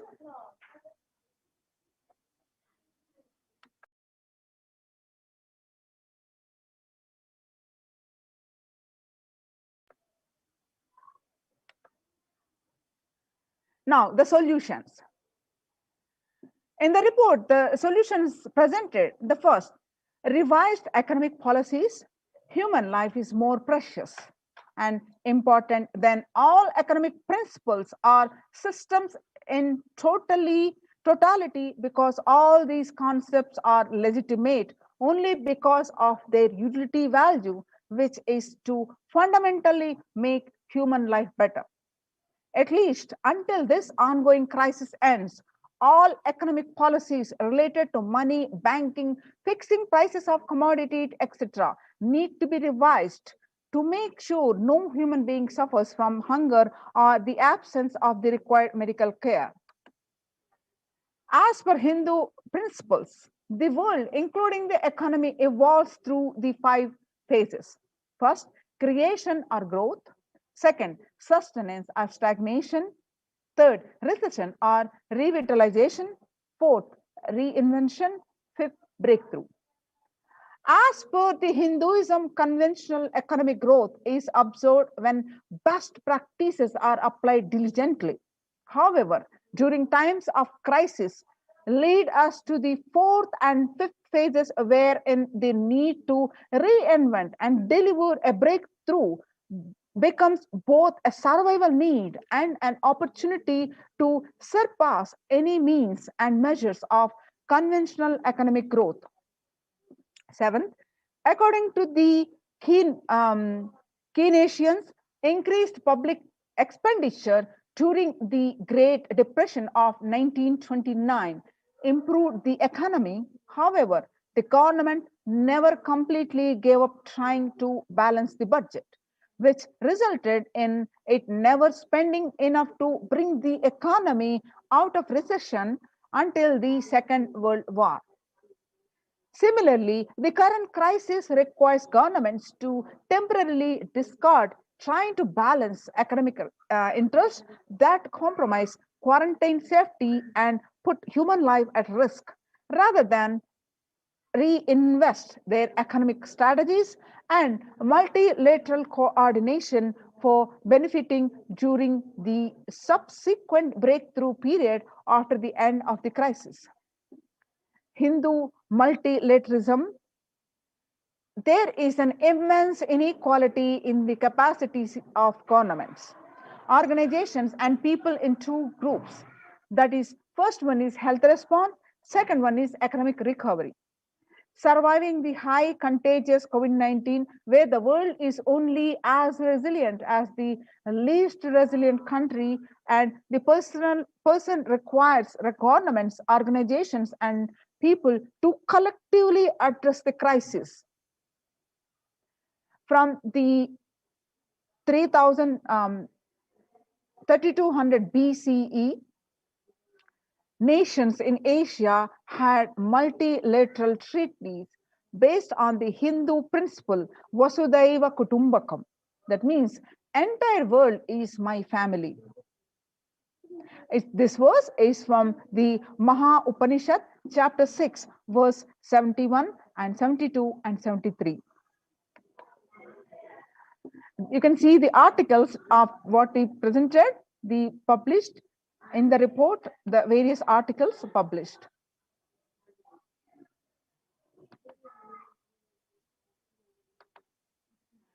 The next is provide sustainable community livings with multi-layered quarantine.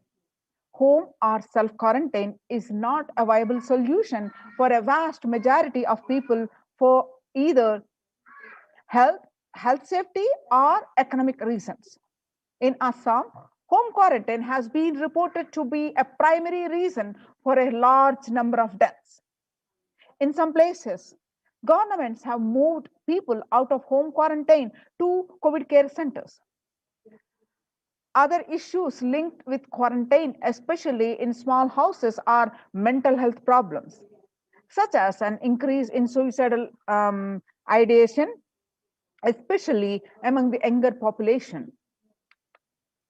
This requires friendly quarantine setups which are self-sustained and sufficient in terms of food stock and supplies,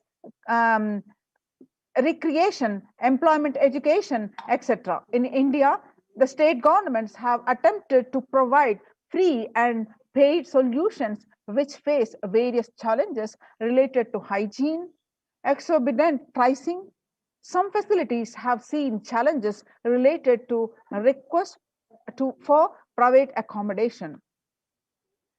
Experimental townships such as the Auroville have demonstrated a fair amount of success in creating a friendly, safe, and compliant quarantine facility. However, solutions such as Auroville are not open to public.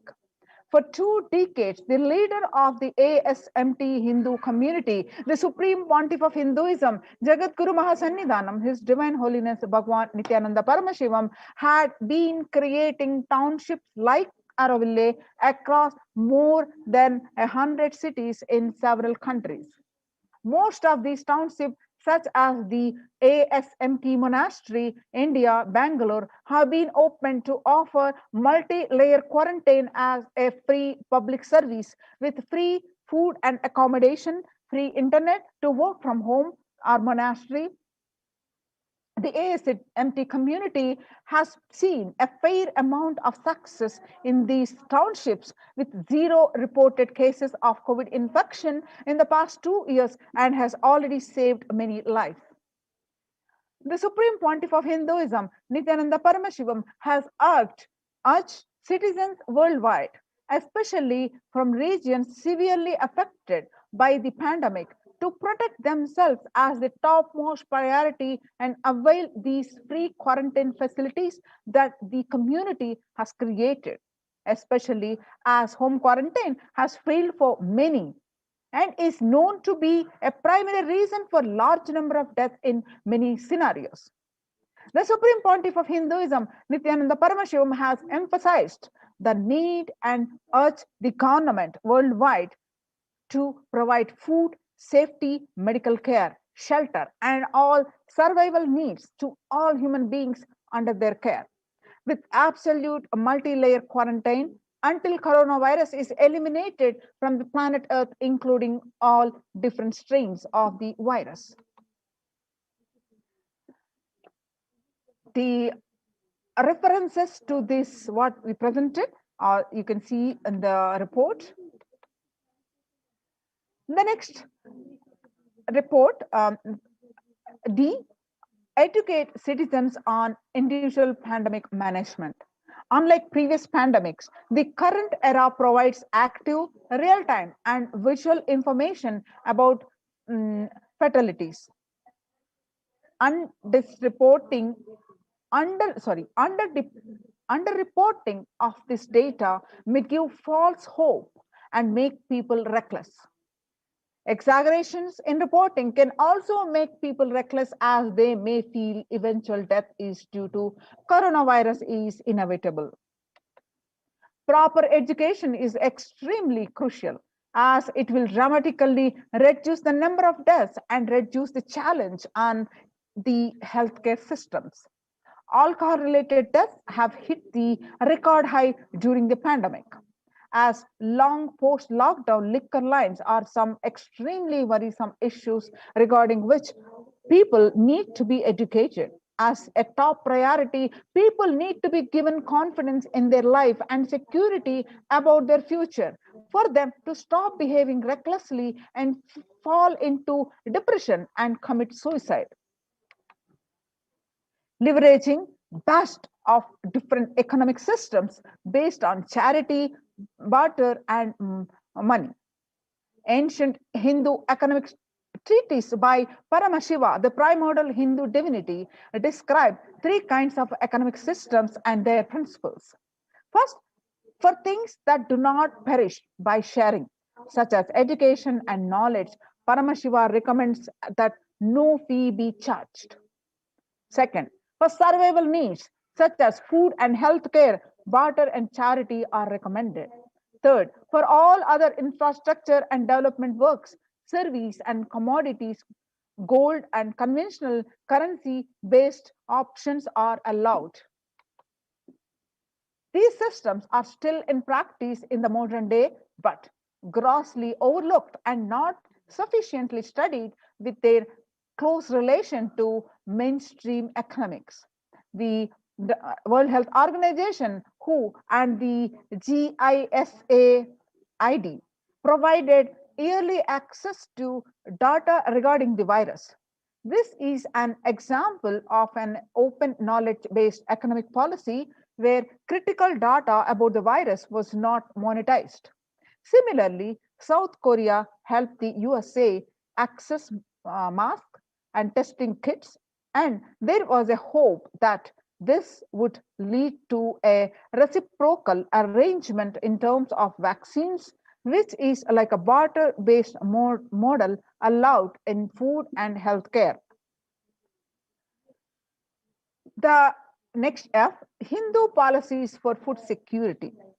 A highly effective concept for ensuring food security in ancient Hindu nations was that of food grain banks. These were prevalent until the 18th century. The elderly in villages would start food grain banks with a seed capital of grains collected by the fundraising. If any person met with a crisis such as the crop failure, a food grain bank would lend them grains in exchange for an interest. The compound interest was prohibited in grain banks, which the debtor was expected to return with the principal grain amount during the next harvest. The bank would expect its reserves of food grains based on interest earned and donations. At the time of severe crisis such as famine, the entire village would be able to withdraw these grains. And if required, all such grains loans would be written off on humanitarian grounds. In Hindu temples, food is shared for free as a policy. This was the case in both ancient times and in modern times. For 27 years, even every month, the Hindu ASMT community has served more than 3 million free organic meals in religious gatherings to everyone without discrimination and has served over 1 billion free meals in total. Such private and public efforts are crucial to ease the threats of starvation, which is estimated to hit a billion people worldwide. Next, monitor global health. The crisis requires governments to take aggressive, proactive measures to monitoring health. Smartphone applications have been used by the governments that are based on health code, color systems that categorize individuals into 3 color groups based on their health status and travel history, and then determine whether they need to be quarantined. You can see what we presented so far. You can see the supporting articles projected.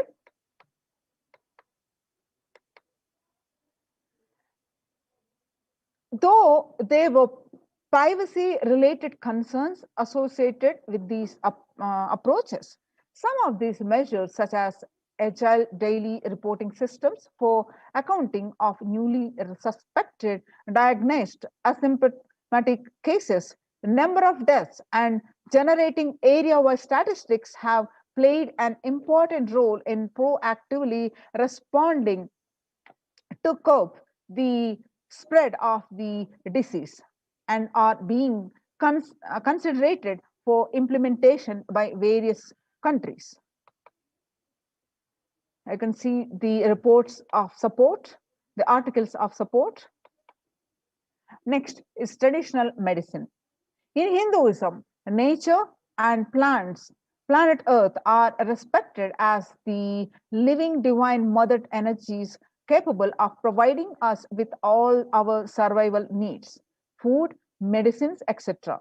Through the traditional medicines such as TCM and Ayurveda are effective in addressing COVID-related issues, and a few years ago, Nobel Prize was awarded for scientific work based on traditional medicine. The mainstream Western medicine has chosen to characterize Ayurveda as a pseudoscience and TCM as unscientific. Such demeaning of traditional medicine systems have led nations to consider taking defensive unilateral decisions to protect their interests. The outright rejection of traditional medicine is not wise, and such policies should be revisited, especially as these medicine systems are time tested and have kept people healthy for several generations. Kailasa Union recommends governments worldwide provide solutions like Kailasa's Hindu medicinal care, which includes completely free of charge services such as Ayurveda, yoga, Siddha, and Western medicines, and multi-layered quarantine for complementing their ongoing public health efforts. You can see the supporting articles here, projected here.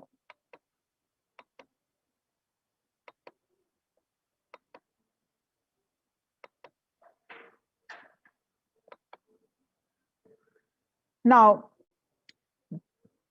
we have seen the detailed report of the report published in the United Nations. Now, let us see how practically, successfully, the Supreme Pontiff of Hinduism is implementing some of these things we will be seeing in this next part of the segment. As we have seen, the reports say that spirituality solves the mental distress or depression or suicide tendencies and the one and all, especially in the young adults. Now, the reason the Supreme Pontiff of Hinduism, since born, he was reviving the temple sciences and ecosystems with this blessings of the Supreme Pontiff of Hinduism, Jagat Guru Mahasannidhanam, His Divine Holiness Bhagwan Nithyananda Paramashivan's blessings. Let us understand more on the revival of the temple sciences and ecosystems. Now, how are the Kailasa's ecosystems are functioning, where across India, the temples which function thousands of years seamlessly are shut down due to pandemic. For example, to the rising in COVID-19 cases in Maharashtra, the Shirdi Sai Baba and Mumbai Siddhivinayak temple will remain closed for devotees from recently till further orders. The officiating chief executive officer Ravindra Sai Sri Siddhi Sai Baba Samsthan Trust revealed this. Shirdi's temple administration took the decision after the Maharashtra government on Sunday announced a weekend lockdown and night curfew in the state to control the spread of the virus. The Puri Jagannath temple to remain closed for devotees, keeping in view of the surge of the COVID-19 cases in Odisha and also in Puri, the authorities of the temple of Lord Jagannath in the pilgrim town on Sunday. The famous temple is closed for devotees since May 5th, as a statewide lockdown was imposed by the Odisha government.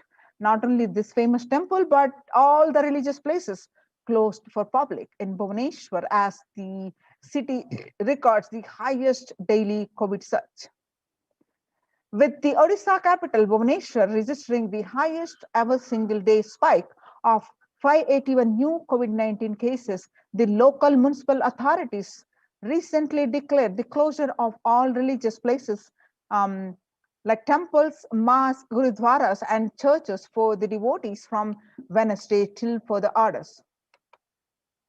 In Uttar Pradesh, the major Maharashtra temples ban entry of devotees amidst the COVID-19 surge.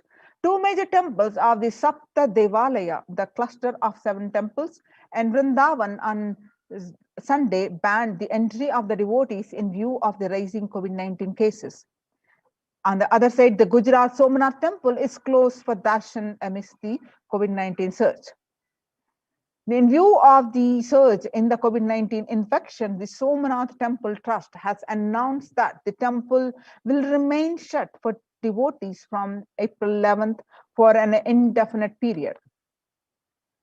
On the other hand, in South India, Tamil Nadu, the Chola era temple murtis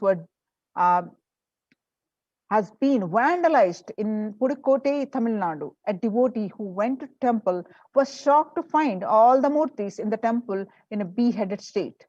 He lodged a complaint in the local police later. The Kailasa temple in a village in Pudukkotte is said to belong to the era of Kuluchunga Chola II. With Shiva as the presiding deity, the temple houses other deities such as the Ganesha, Parvati, Muruga, and Krishna and Nandi. All of these murtis were discovered in a beheaded state few days ago. The Supreme Pontiff of Hinduism has been reviving the Kailasa. Now, in the times when the COVID-19 is rampant and the ancient temples are in a lockdown because of the risk of the widespread corona disease, the devotees of these temples were visiting and having darshan of their gods and goddesses for thousands of years. Yet, all these ancient sacred sentiments have come to a harming halt after the lockdowns have taken place. The religious fervor of the devotees is being lost due to the pandemic. The Supreme Pontiff of Hinduism is reviving the Kailasa ecosystem and bringing all the ancient traditions of the online platforms on Kailasa TV, YouTube, and Facebook. Now, let us understand the basic of why deity worship with the blessings of the Supreme Pontiff of Hinduism, Jagat Guru Mahasannidhanam, His Divine Holiness Bhagwan Nithyananda Paramashivan's blessings. Why deity worship? In his own words, Supreme Pontiff of Hinduism says, please understand, deities are not mere idols. They are embodiment of ideals. We do not worship the idols. We worship the ideals represented through the idols. When the divine is present before him in a form that he can see, touch, and relate to, the transmutation becomes an easy and joyful process. Second, the deities in a real kshetra. A kshetra is the one where the high frequency vibration is radiated all the time. The deities in a real kshetra are always curved in the form of an ancient masters or an enlightened beings. Even though they are no longer in the body, they can be invoked through the name or the form they used while in the physical plane. When we pray to the deity or chant its name, the corresponding divine vibration is automatically awakened and becomes available on the energy plane to guide and bless us. The Supreme Pontiff of Hinduism says, we mastered the science of bringing the divine to the deities and expressing the divine through the deities. The whole science has been mastered in the Vedic tradition. The revival of temples will be the revival of world peace and world bliss. Revival of temple culture and deity worship, where people are made to look in, and that is where the revival of Sanatana Hindu Dharma, the Advaita Satya, the principle of oneness, is going to happen. The deities, the divine has infinite qualities, attributes. In Sanskrit, we call as the Ananta Kalyana Gunas. To say the infinite qualities, auspicious qualities, they manifest in different forms to save the devotee or to save the world from destruction. For example, Shiva saved Markandeya in the form of Kala Kala. Markandeya was destined to die as a young boy at the age of 16. Knowing this, his parents were devastated. So the Markandeya, to remove the sorrow of his parents, he decided to live for good. So he prayed to Paramashiva intensely, and the day of his life period and ended, the Kala, the Lord of Death, has come to take his life away. When that time the Markandeya intensely prayed to Paramashiva and hugged the Shivalinga, and Paramashiva along with the Devi appeared and the saved Markandeya from the Kala, the Lord of Death, and become Kala Kala. Not only he saved from the from Kala, and he gave him the boon of eternity, Mrityunjaya. Markandeya became Mrityunjaya, and that's when he wrote the Maha Mrityunjaya mantra and lived the life of eternity. So in the same way, Paramashiva danced in ecstasy. Nataraja, the king of the dancer, and performs the Panchakrityas of the creation, sustenance, rejuvenation, and pulling out of delusion and giving us the liberation. The cosmic dancer is Nataraja. We worship him as Nataraja. Mahavishnu's every action of showering blessings on the world becomes Lakshmi. Brahma's very action of constantly sharing the wisdom becomes Saraswati. So each of the actions of the ultimate becomes an independent intelligence and energy.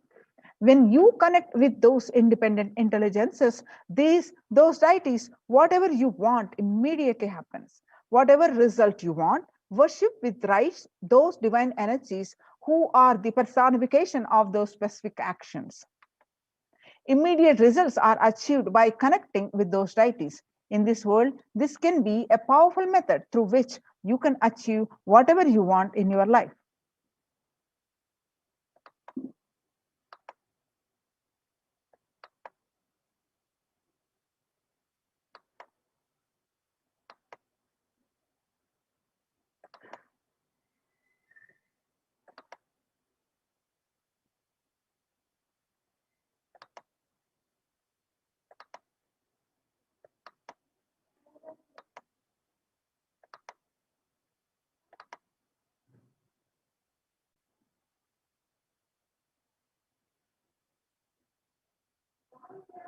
Now, let us understand more of the Kailasa's de facto spiritual embassies, having understood now that how the Supreme Pontiff of Hinduism reviving the Kailasa's de facto spiritual centers and the temple ecosystems. Now, let us understand the more of these Kailasas de facto spiritual embassies, COVID care protection centers with the blessings of the Supreme Pontiff of Hinduism. So before that, let's understand the more of the statistics from the across the world and what is the need for these Kailasa de facto embassies, which are successfully implemented by the Supreme Pontiff of Hinduism in the centers.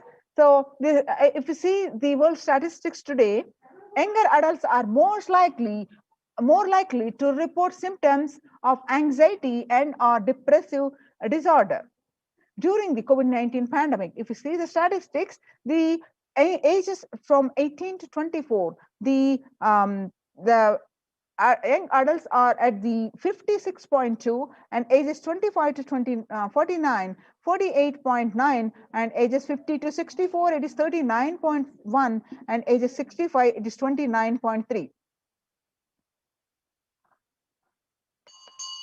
Average share adults reporting symptoms of anxiety disorder and or depressive disorder in January to June 2019, what it used to be 11%, and in January 2021, in just 1 month, it increased from 11% to 41%. The state share of adults reporting symptoms of anxiety and or depressive disorder during the COVID-19 pandemic from the another news report says the same, the 56.2% from ages 18 to 24, which from 65 age group, it is 29.1%. That means it's young adults, it is more exhibiting. So how are you feeling? What employees say they feel more than half the time at work? They feel tired. 34% reports they are tired. 34% report they are stressed. 27% report they are burnt out, and 22% report they are discouraged, and 19% report they are distracted, and 17% report they are depressed. So COVID-19 is a significant stressor for most Americans. Nearly 8 in 10, that is almost 78%, say the coronavirus pandemic is a significant source of stress in their life. Nearly 7 in 10, that is almost 67%, say they have experienced increased stress over the course of the pandemic. And more statistics on the world today, 1 in 4 essential workers, that is 25%, diagnosed with the mental health disorder since the start of pandemic. The COVID-19 could exacerbate doctors' existing mental health burden. More than 60,000 US healthcare workers have contracted COVID-19 and 300 have died. On the health workers who treated patients during the China's COVID-19 outbreak, 50% showed signs of depression and 45% showed signs of anxiety, according to the preliminary research. An estimated 300 to 400 physicians die by suicide every year. Some more reports of the world today that self-reported mental health among the pregnant women, the new mothers, before the pandemic, COVID-19 pandemic, the depression, which was 15%, now during this pandemic, it raised to 40.7%, according to the Helio report. And the before COVID-19 pandemic, what used to be the anxiety, 29%, now during this pandemic, it raised to 72%. The US cases of depression have tripled during the COVID-19 pandemic.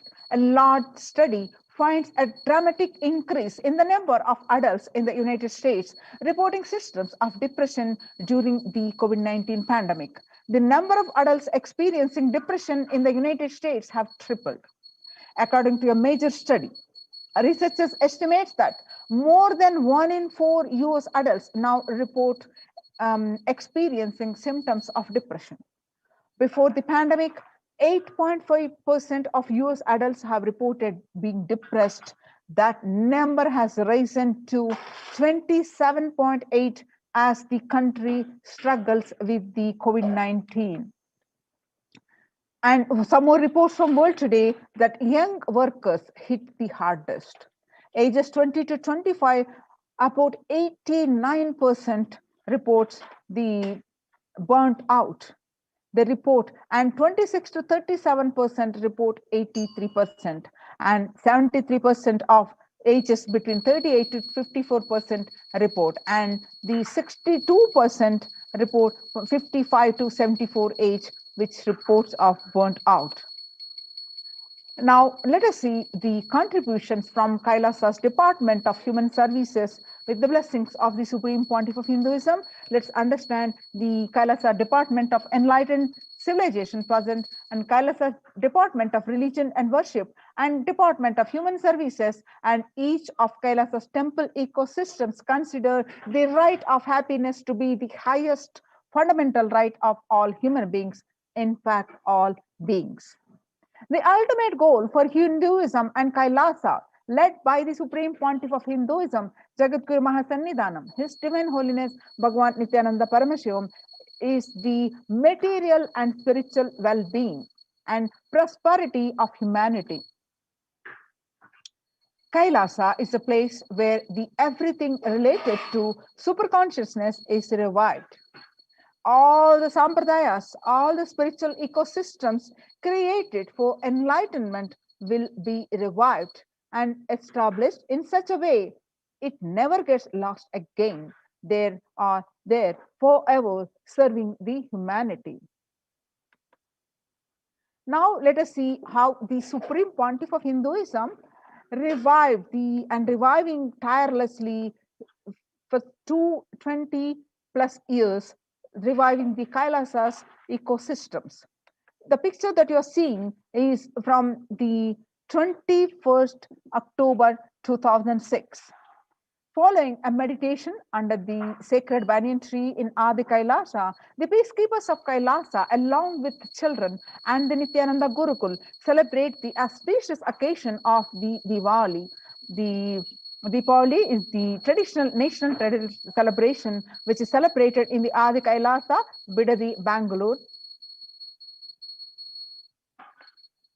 Now you will see the pictures are from the Adi Kailasa Sarvajnapeetham, which are taken on the 22nd December 2018. The peacekeepers of Kailasa and the participants of the Paramashivoham meditation workshop take part in the celebrations of a traditional flock hoisting ceremony, which are taken at the Adi Kailasa Sarvajnapeetham.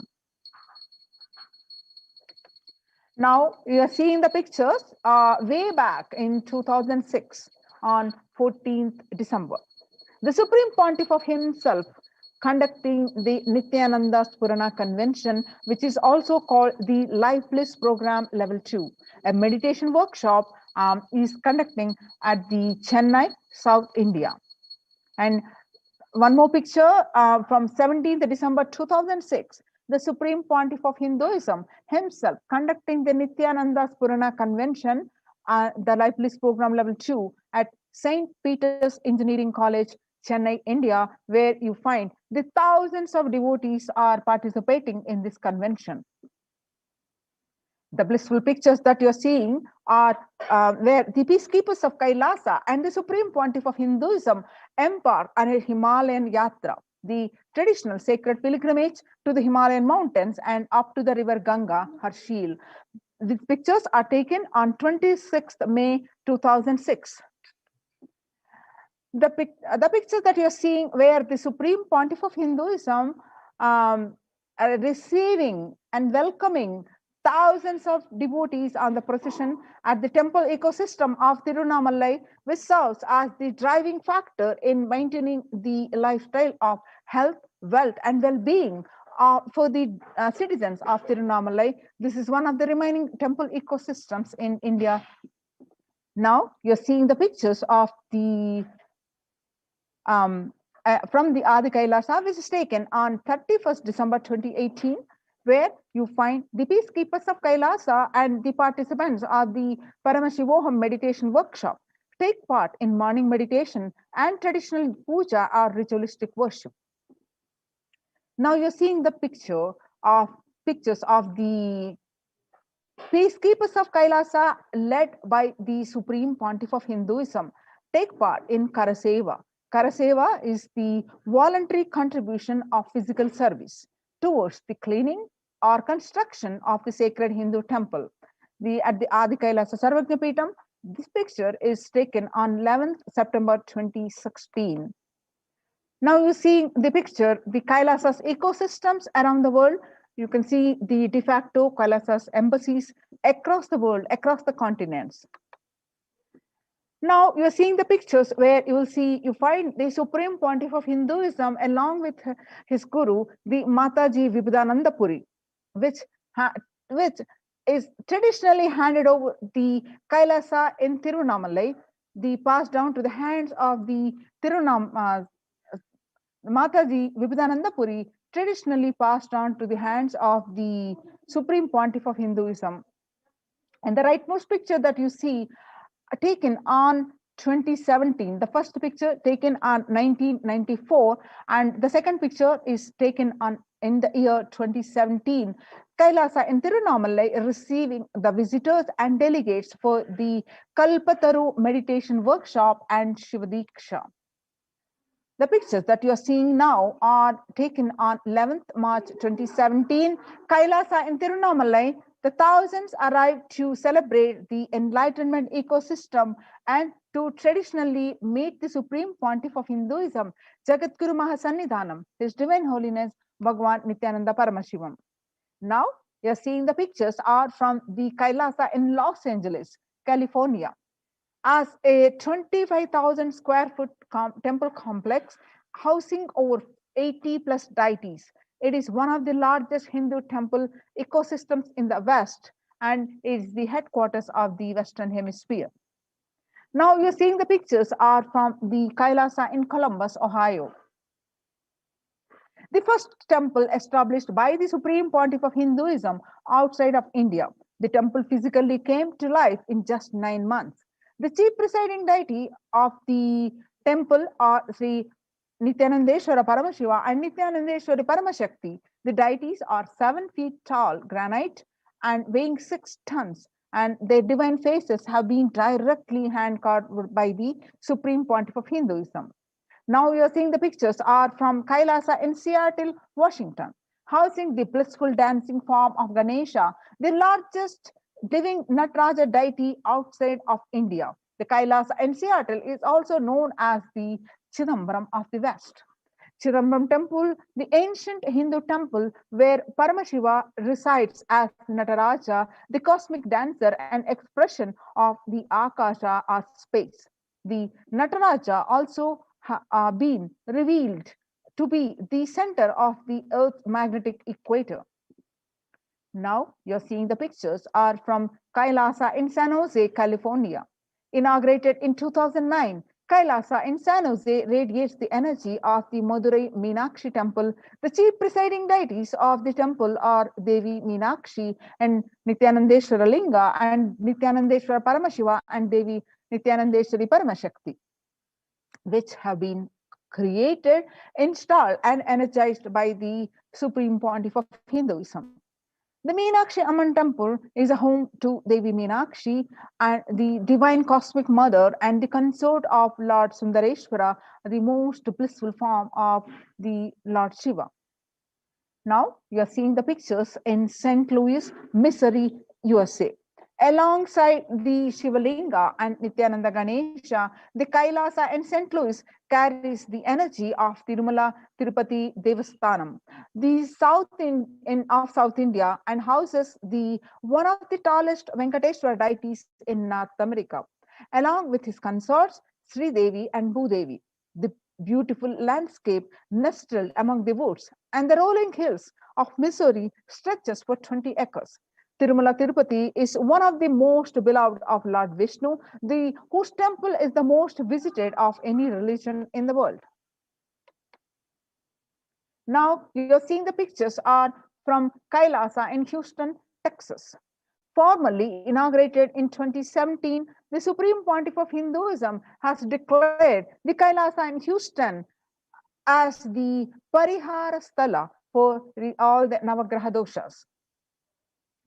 Navagrahas, which will all the ill effects of the 9 celestial bodies are removed. Parihara is the celestial ill effects of the 9 celestial bodies are removed. The Navagraha means the 9 celestial planets, which makes the horoscope for every individual being, which held responsible for all our deeds, what we do good or bad, we are bound to experience the results of that.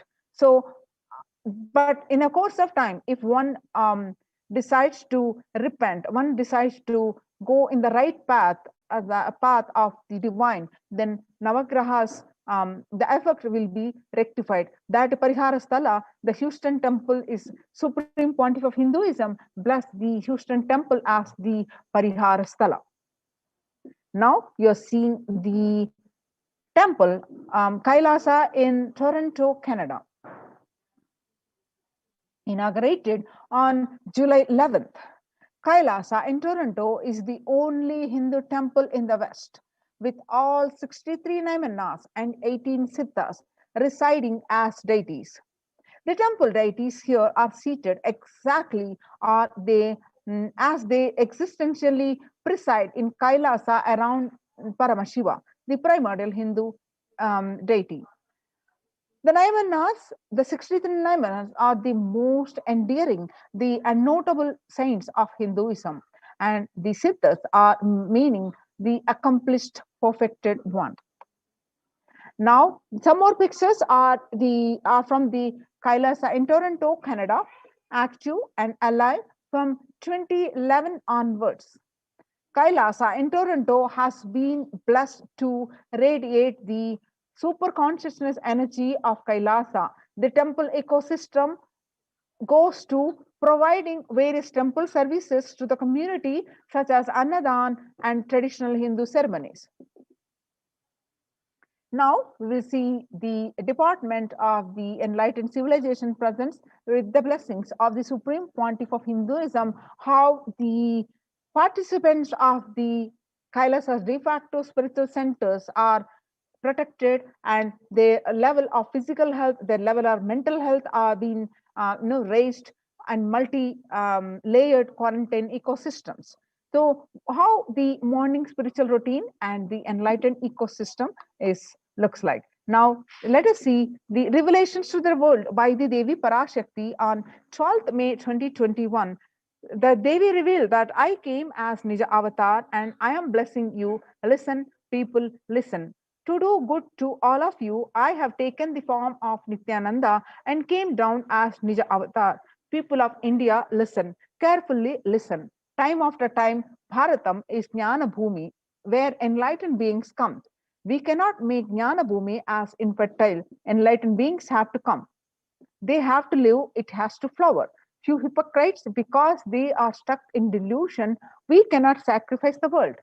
Cosmos cannot be destroyed.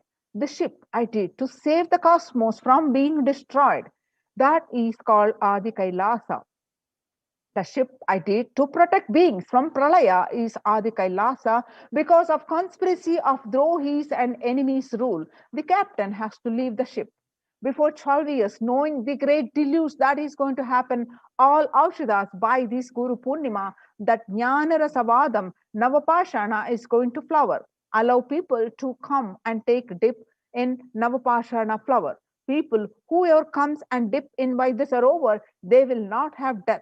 They will not have corona. Crores and crores of people will come in line. Every day, they will take a dip in the Ananda Lingam. On 13th May 2021, Devi continued to reveal that, listen well to my words. For India, I made ship as protection the Nithyananda Navapashana Lingam in Vaidyasarovar.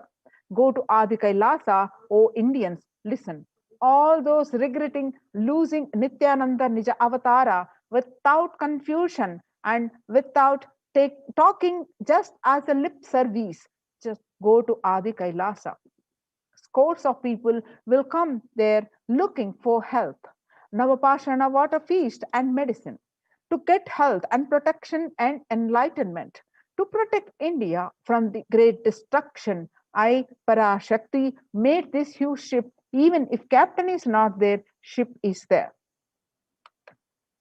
When the first world countries closed their borders during a massive global emergency, Kailasa has opened its doors to all without exception. And we have seen in today's presentation, it is recognized by the efforts and the success of this efforts by the Supreme Pontiff of Hinduism. It is recognized by the United Nations. Now, let us understand the morning spiritual routines at this Kailasa's de facto spiritual centers. The morning spiritual routine is the fuel to reach Kailasa. Morning routine and the chemical changes it brings in you, and the healing it does in your system, and the biological rhythm it sets in your system, all of them are very important. It is an important fuel for you to experience the multiple dimensions of the universe. The spiritual routine and integrity to spiritual routine initiations are completely private, personal between you and me.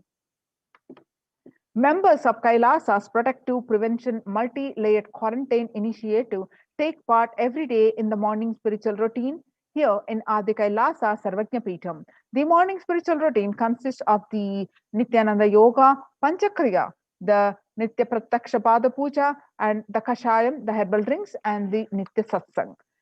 And morning spiritual routine will tune your biological clock to the spiritual practices, because the chemistry you enjoy inside matters. That decides the kind of place, the kind of plane of the universe, the dimension of the universe you are going to experience. Kailasa or Patala. Kailasa is where Paramashiva lives, the highest abode. And Patala is where demons live, the lowest abode.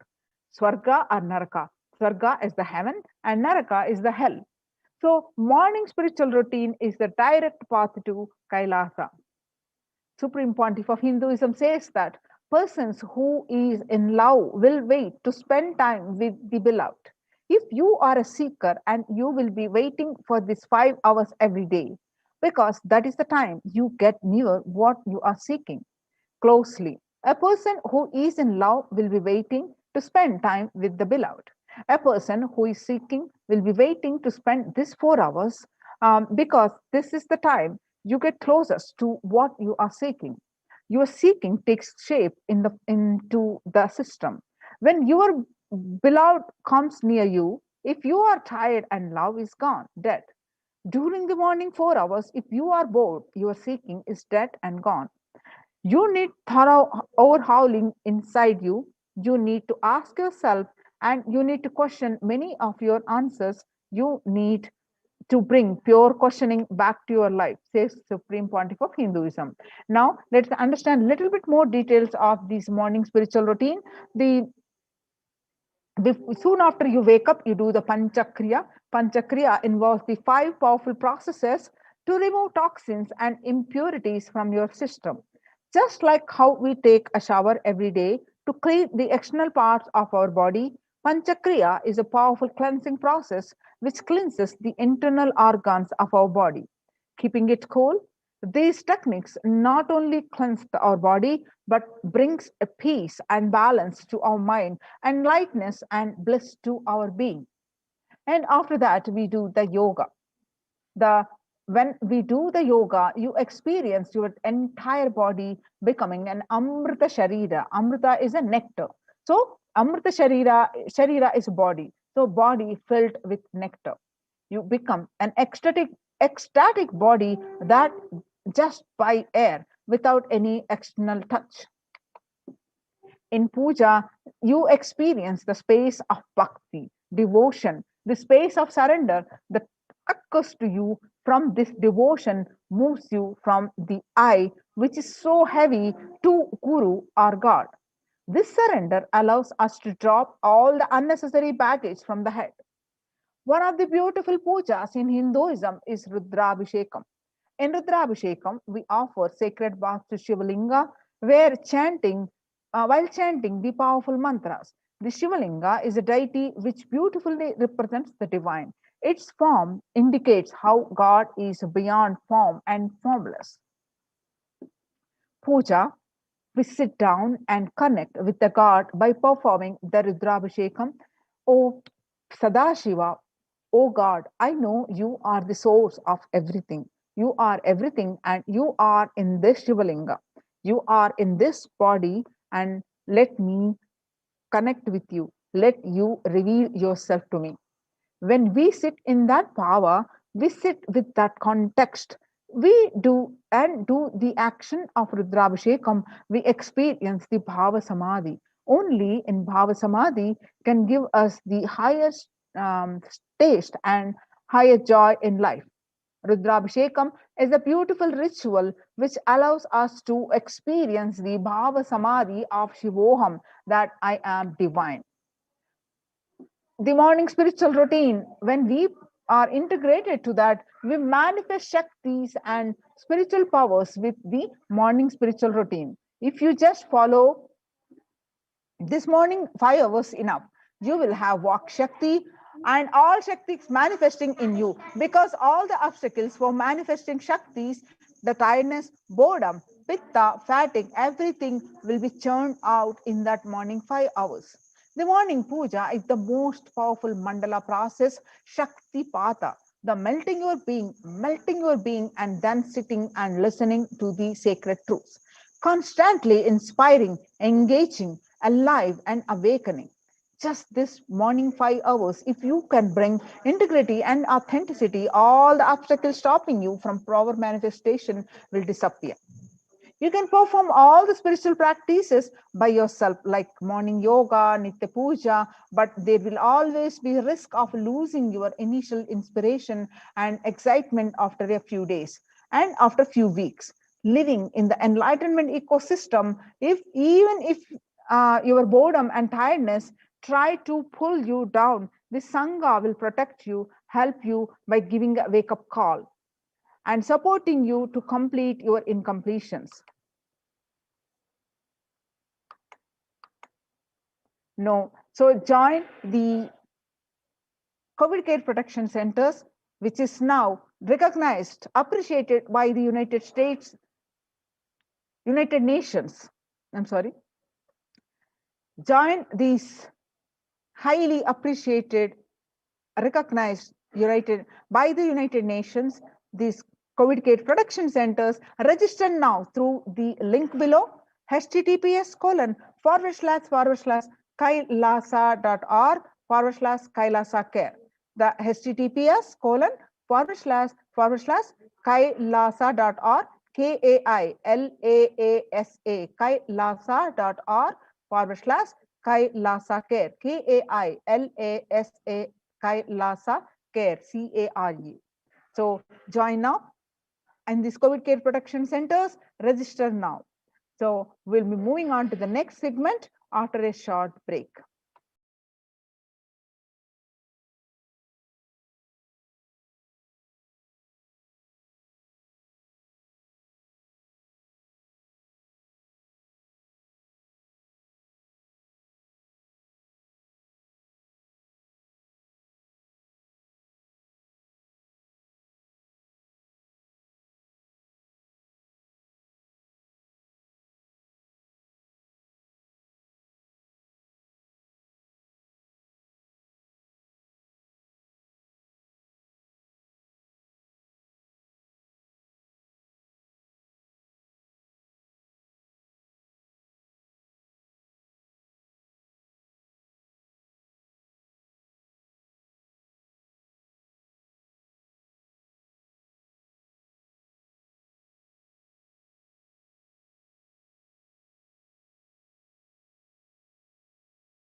What I mean by the word Kailasa, listen intensely. Enlightenment ecosystem, literally enlightenment itself, in your own home, wherever you are. If you cannot come to Kailasa, it's okay. Kailasa can come to you. Kailasa coming to you is Kailasa.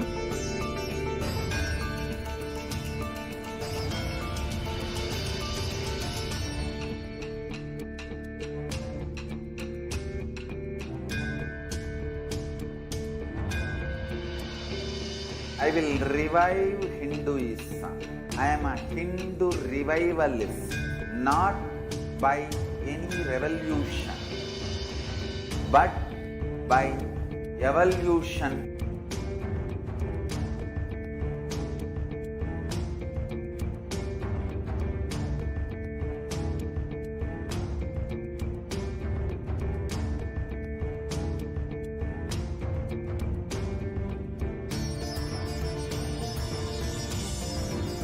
And setting model community.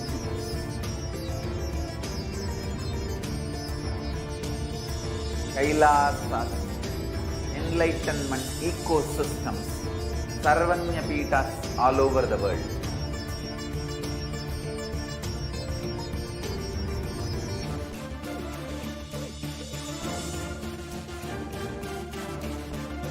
All powerful cognition, knowledge, only when you live, power manifestation and possibilities manifestation happens. It's a fundamental truth.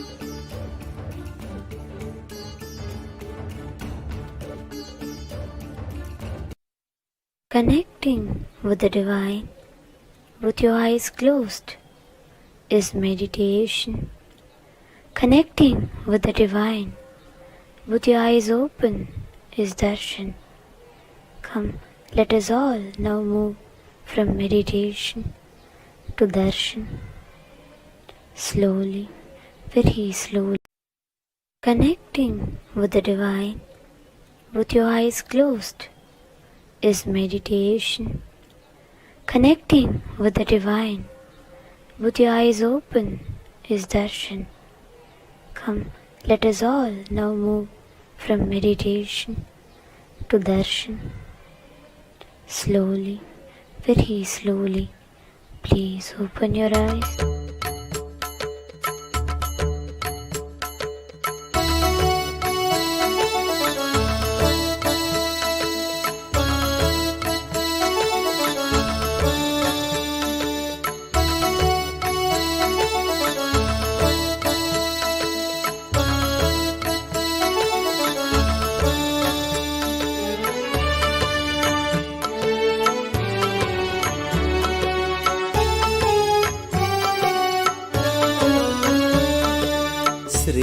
श्रीनित्यनन्दात बन्धो भस्मलिप्ताङ्गगाङ्गेय कारुण्य सिन्धु श्रीनित्यनन्दात बन्धो भस्मलिप्ताङ्गगाङ्गेय कारुण्य सिन्धु श्रीनित्यनन्दात बन्धो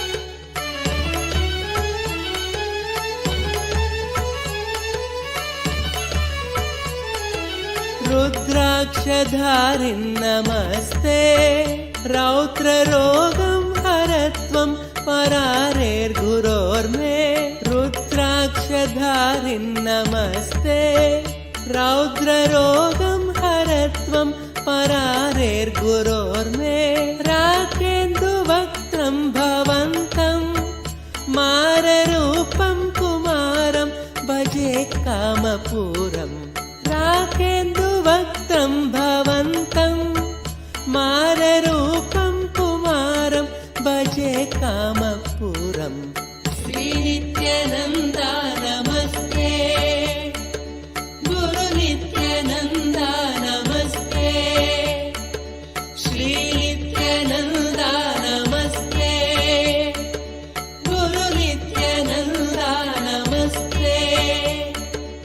ಶ್ರೀ ನಿತ್ಯಾನಂದಾರ್ಥ ಬಂಧೋ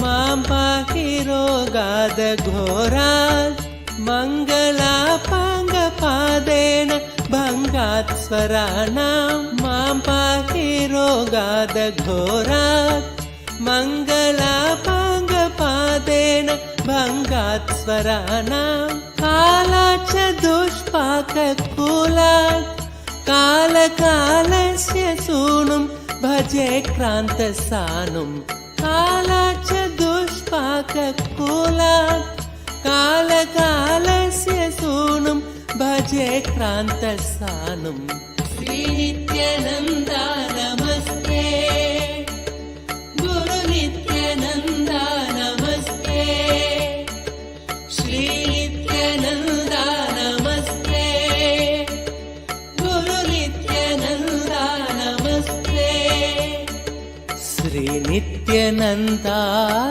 ಬಂಧೋ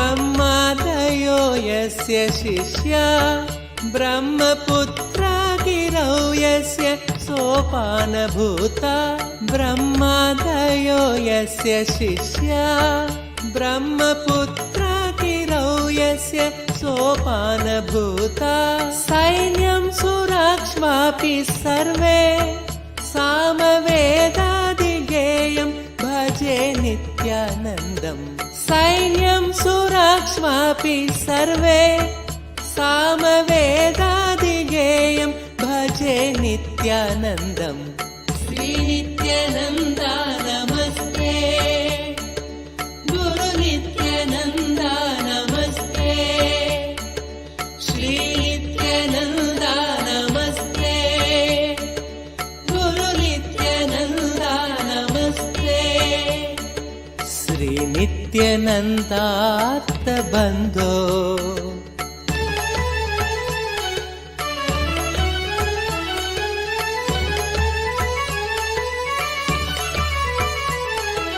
ಕಾಷಾಯ ಸಂವೀತ ಗಾತ್ರಂ ಕಾಮರೋಗಾದಿ ಸಂಹಾರಿ ಭಿಕ್ಷಾನ್ನ ಪಾತ್ರಂ ಕಾಷಾಯ ಸಂವೀತ ಗಾತ್ರಂ ಕಾಮರೋಗಾದಿ ಸಂಹಾರಿ ಭಿಕ್ಷಾನ್ನ ಪಾತ್ರಂ ಕಾರುಣ್ಯ ಸಂಪೂರ್ಣ ನೇತ್ರಂ ಶಕ್ತಿಹಸ್తం ಪವಿತ್ರಂ ಭಜೆ ನಿತ್ಯಾನಂದಂ ಕಾರುಣ್ಯ ಸಂಪೂರ್ಣ ನೇತ್ರಂ ಶಕ್ತಿಹಸ್తం ಪವಿತ್ರಂ ಭಜೆ ನಿತ್ಯಾನಂದಂ ಶ್ರೀ ನಿತ್ಯಾನಂದ ನಮಸ್ತೆ ಗುರು ನಿತ್ಯಾನಂದ ನಮಸ್ತೆ ಶ್ರೀ ನಿತ್ಯಾನಂದ ನಮಸ್ತೆ ಗುರು ನಿತ್ಯಾನಂದ ನಮಸ್ತೆ ಶ್ರೀ ನಿತ್ಯಾನಂದಾರ್ಥ ಬಂಧೋ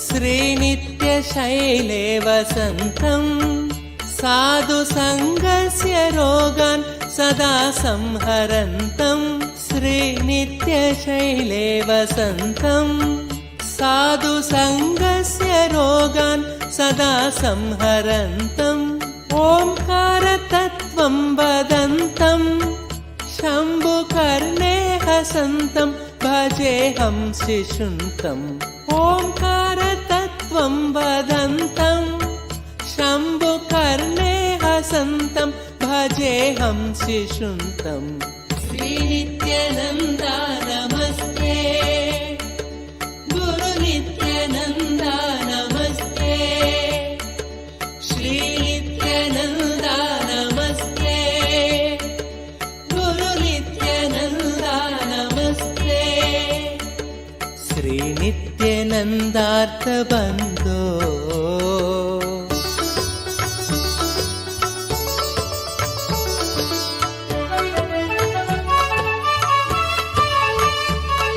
स्तोत्रं कृतं चित्रचित्रं दीक्षितानन्दरामेण सर्वार्थसिद्ध्यै स्तोत्रं कृतं चित्रचित्रं दीक्षितानन्दरामेण सर्वार्थसिद्ध्यै भक्त्या पठेत्यः प्रभाते देवदेव प्रसादात् लभेदाष्टसिद्धिम् भक्त्या पठेत्यः प्रभाते देवदेव प्रसादात् लभेदाष्टसिद्धिम् श्रीनित्यानन्दार्थबन्धो भस्मलिप्ताङ्गगाङ्गेय कारुण्यसिन्धो श्रीनित्यानन्दार्थबन्धो भस्मलिप्ताङ्गगाङ्गेय कारुण्यसिन्धो श्रीनित्यानन्दार्थबन्धो श्रीनित्यानन्दा नमस्ते गुरुनित्यानन्दा नमस्ते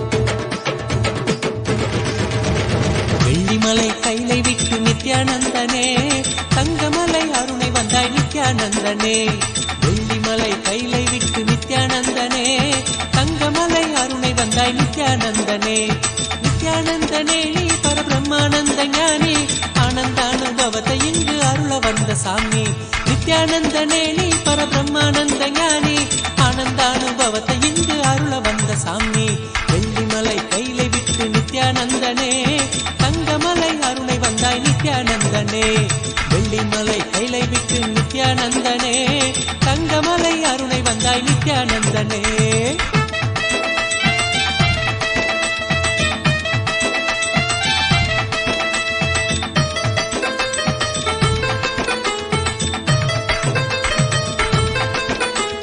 சோனமலை வந்துதித்த நித்யானந்தனே சோனமலை வந்துதித்த நித்யானந்தனே ஒரு ஞான குரு ஆனவனே நித்யானந்தனே ஜீவன் சிவனாக மாற்றி அவ்வியாத்மனோடு சேர்த்து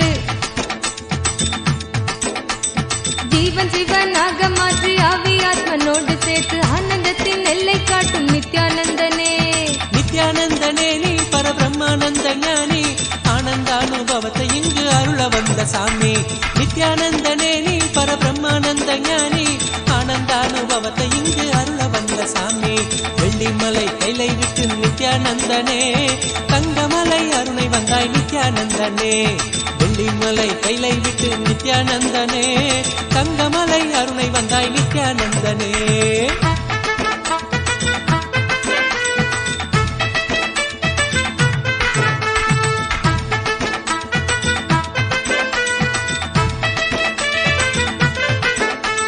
ஞானமெனும் ஆனந்த தீபம் ஏற்றியே ஞானமெனும் ஆனந்த தீபம் ஏற்றியே எங்கள் வாழ்வில் இன்ப ஜோதியான நித்யானந்தனே அகந்தையற்ற காம குரோதம் அனைத்தும் இங்கு மாய்ந்து போக அகந்தையற்ற காம குரோதம் அனைத்தும் இங்கு மாய்ந்து போக தியானந்தனை தானமாக தந்த தெய்வமே நித்யானந்தனே நீ பரபிரம்மானந்த ஞானி ஆனந்தானுபவத்தை இங்கு அருள வந்த சாமி நித்யானந்தனே நீ பரபிரம்மானந்த ஞானி ஆனந்தானுபவத்தை இங்கு அருள வந்த சாமி வெள்ளிமலை கைலை விட்டு நித்யானந்தனே தங்கமலை அருணை வந்தாய் நித்யானந்தனே வெள்ளிமலை கைலை விட்டு நித்யானந்தனே தங்கமலை அருணை வந்தாய் நித்யானந்தனே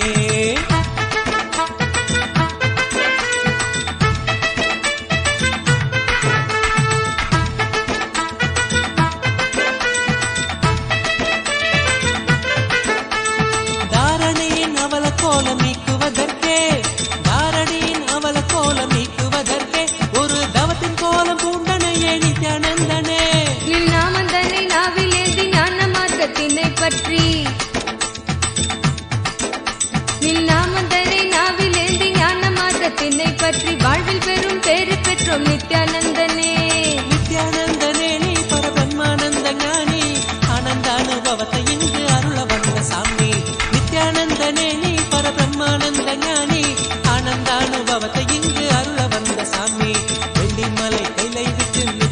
நித்யானந்தனே தங்கமலை அருணை வந்தாய் நித்யானந்தனே வெள்ளிமலை கைலை விட்டு நித்யானந்தனே தங்கமலை அருணை வந்தாய் நித்யானந்தனே ஆனந்த கந்த வாசம் செய்யும் எம்மையே இங்கு ஆட்சி செய்யும் ஆதிதேவன் நித்யானந்தனே ஆனந்தம் நித்யானந்தம் ஆரோக்கியம் பக்தி ஸ்புரணம்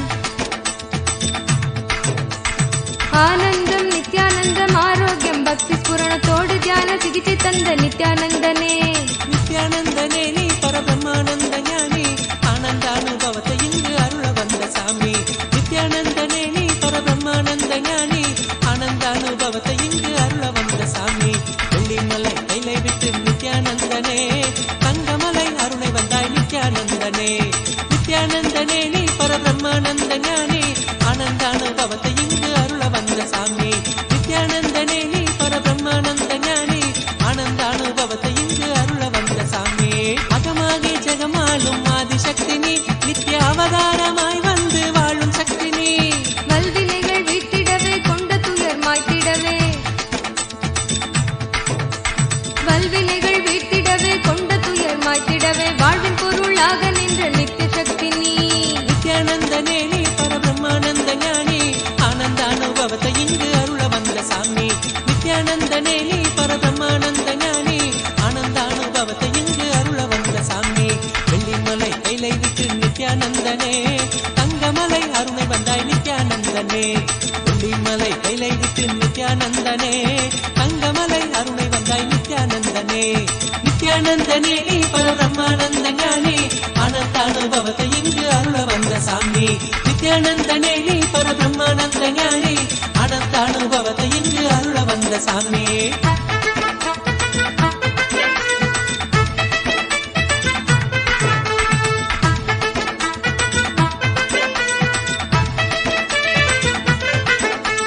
ஞானபீட தாரகையாம் நித்யானந்தனே எங்கள் வாழ்வில் சாரமானவனே நித்யானந்தனே ஞானக்கருத்திலே திளைத்து வாழ்வில் பற்றுதல் கடக்க ஞானக்கருத்திலே திளைத்து வாழ்வில் பற்றுதல் கடக்க தாளினையே பற்றுகின்றோம் நித்யானந்தனே நித்யானந்தனே நீ பரபிரம்மானந்த ஞானி ஆனந்தானுபவத்தை இங்கு அருள வந்த சாமி நித்யானந்தனே நீ பரபிரம்மானந்த ஞானி ஆனந்தானுபவத்தை இங்கு அருள வந்த சாமி வெள்ளிமலை கைலை விட்டு நித்யானந்தனே தங்கமலை அருணை வந்தாய் நித்யானந்தனே வெள்ளிமலை கைலை விட்டு நித்யானந்தனே தங்கமலை அருணை வந்தாய் நித்யானந்தனே நித்யானந்தனே நீ பரபிரம்மானந்த ஞானி ஆனந்தானுபவத்தை இங்கு அருள வந்த சாமி நித்யானந்தனே நீ பரபிரம்மானந்த ஞானி ஆனந்தானுபவத்தை இங்கு அருள வந்த சாமி ஆனந்தானுபவத்தை இங்கு அருள வந்த சாமி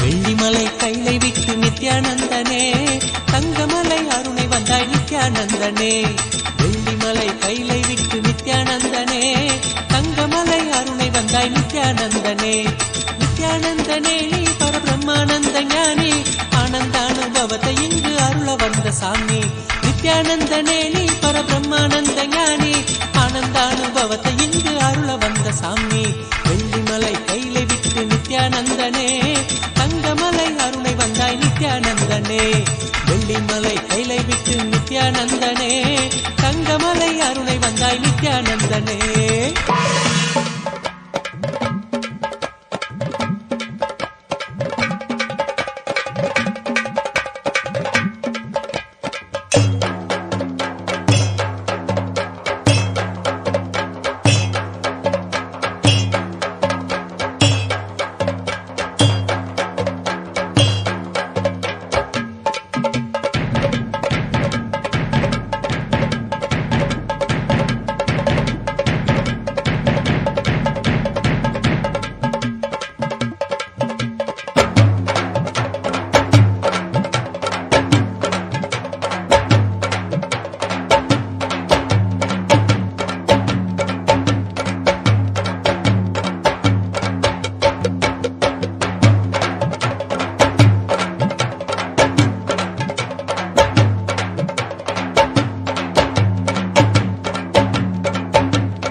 नित्यानन्देश्वर परमशिवसमारम्भाम् नित्यानन्देश्वरि परमशक्तिमध्यमाम् अस्मदाचार्यपर्यन्ताम् वन्दे गुरुपरम्पराम्.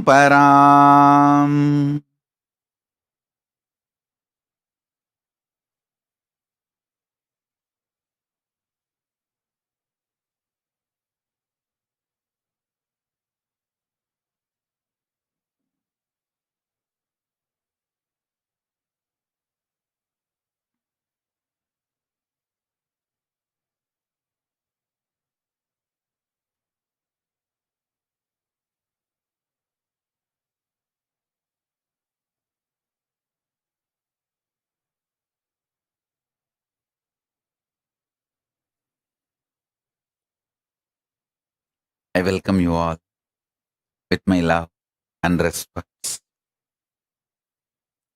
I welcome all the living, practicing Hindus, everyone sitting with us all over the world.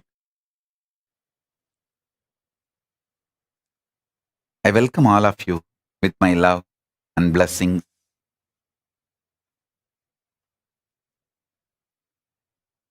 Paramashiva's message directly from Kailasa. Listen.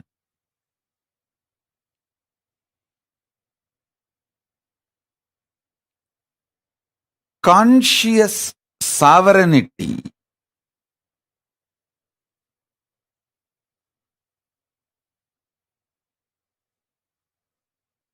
not only brings you the freedom, it brings right purpose for your freedom. Not just health, right reason why you should be healthy. Not just wealth, right reason why you should be wealthy.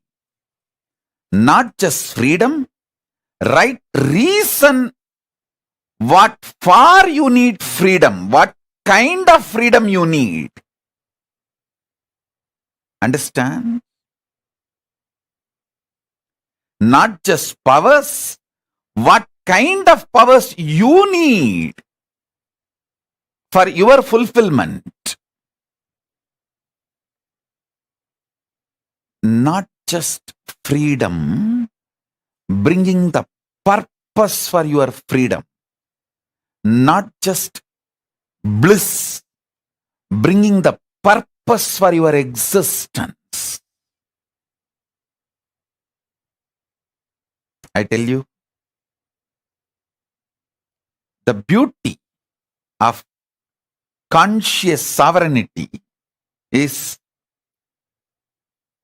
the moment you hear this truth, get initiated, your inner space expands to that level.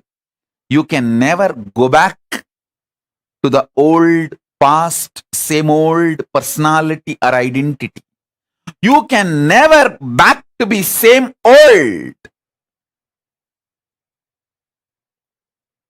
That is why that initiation is always called, Shakti Pada is always called, giving you second birth, rebirth. Initiated one who got the Shakti Pada is called Dvija, reborn. Because once you receive Shakti Pada, you can never go back to the same old existence, same old identity. Once in a while you can have mood swing, that's your freedom. But you can never go back to be the same person. Listen.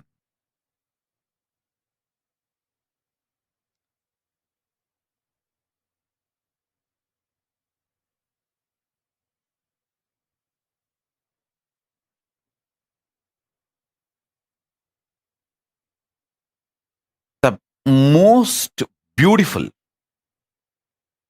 absolutely beautiful thing that can happen to life is constantly delete past, constantly upgrade yourself. The more and more you get into a space where you cannot go back to your past, the more and more you will find higher way of existing, higher form of existing. Listen, I have seen some of the most beautiful beings in my life. My own Guru, Arunagiri Yogeshwara himself. An extraordinarily beautiful and graceful. I have seen most graceful, beautiful beings in my life from all walks of life. My own Guru, Arunagiri Yogeshwara, Raghupati Yogi, Ram Surat Kumar,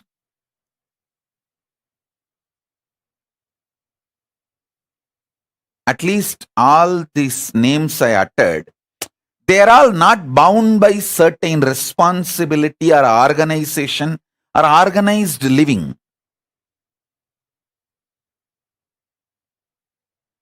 But living inside the organization, very organized living, but very graceful beings I have seen. Srimad Swami Gautamananda ji. He is still alive.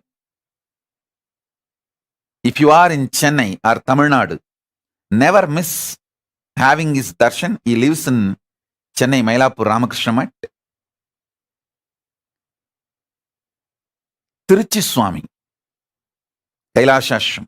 Of course, Tiruchi Swami is not in the body. He has attained BHAVASAMADHI.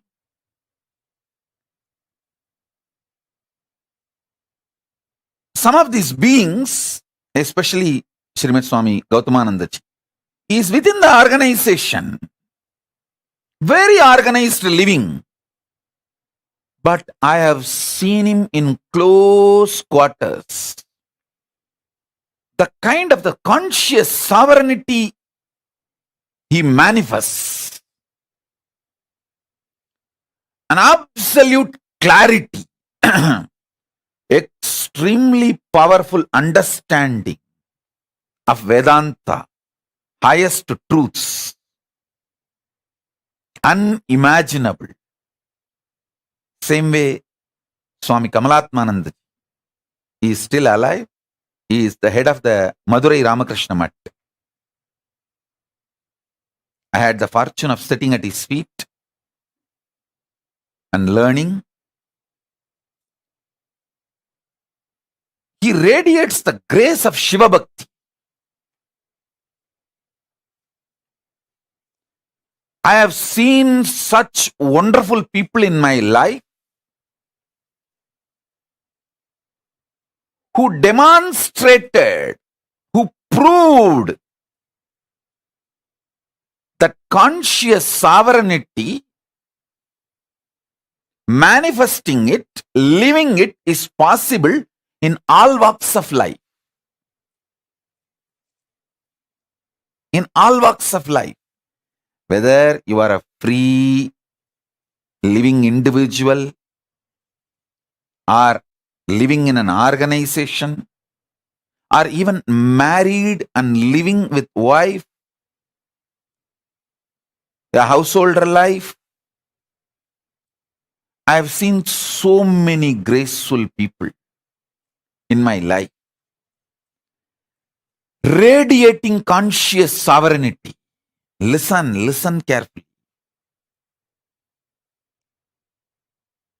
Some of the greatest revelations I received from my Guru, Arunagiri Yogeshwara. And when I started implementing it in my life.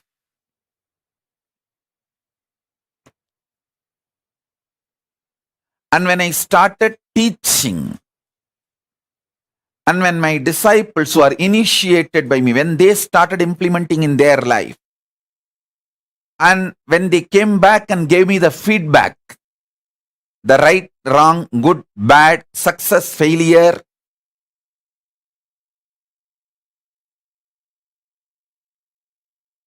compilation of all this knowledge,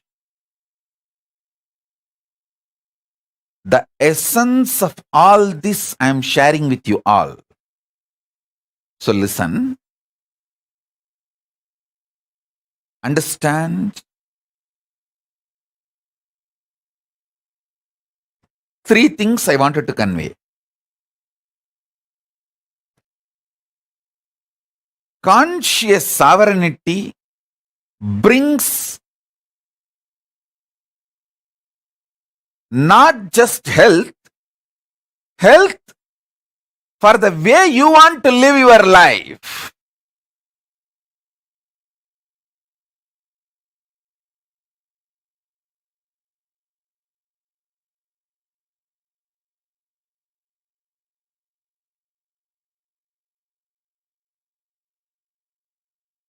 Conscious sovereignty not just brings freedom, it brings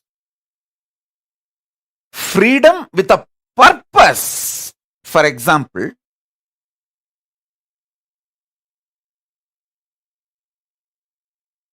when you are suffering with diabetes, eating sugar is not freedom, it is a suicide. You can't say, oh, can't I even have a freedom to eat sugar?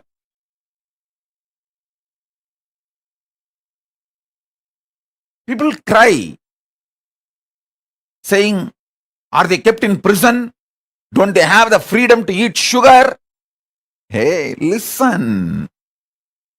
When you are having diabetic, freedom to eat sugar is not freedom, it is suicide. Freedom to have the food for your health in a tasty way is freedom.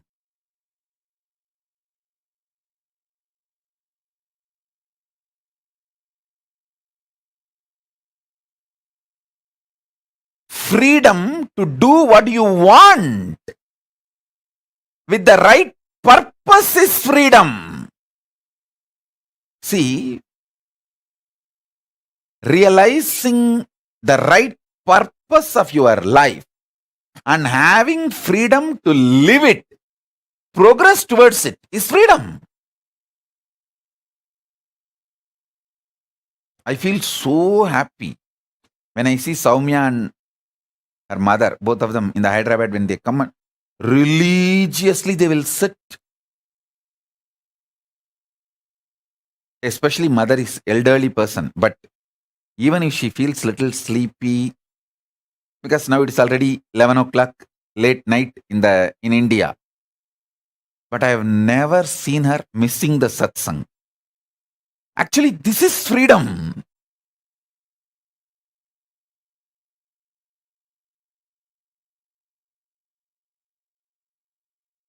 Even some of the Adinavasis are not that regular.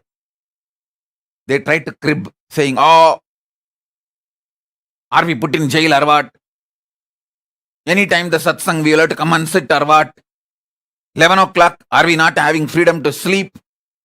Hey, when there is a satsang going on,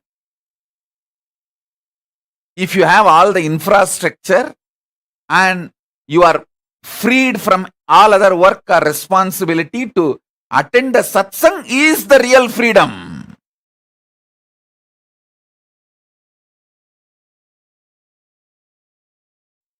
So freedom with a purpose.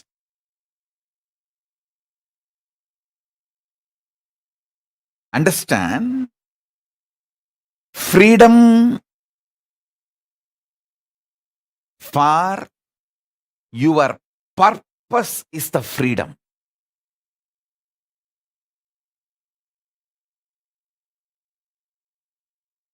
Health for your purpose is health.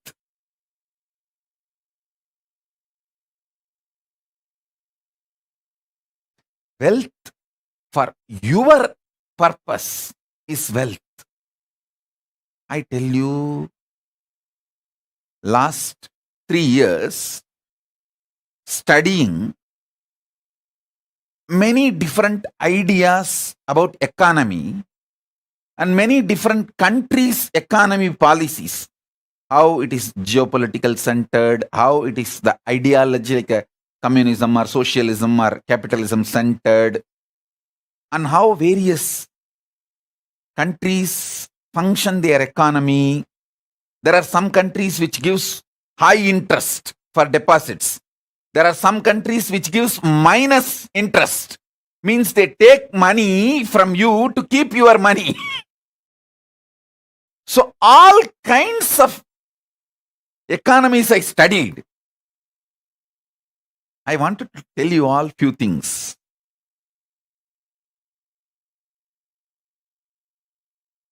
It is actually knowing your higher purpose, conscious sovereignty makes you really wealthy. I tell you, still planet Earth functions based on Varnashrama Dharma. Cosmos functions on Varnashrama Dharma. After studying so many countries' economical policies, how the economies are kept alive, to come up with a right economical policy closest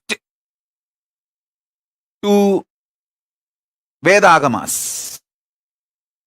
See, I wanted to implement the Veda-agamas as it is, map it as it is.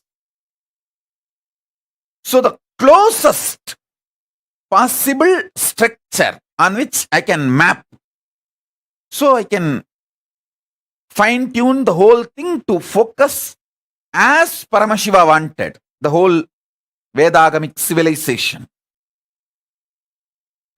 So I have spent huge resources, energy, time, ultimately Paramashiva's blessings and samadhi and revelations he gives in samadhi. With everything I thoroughly analyzed, I came to the realization,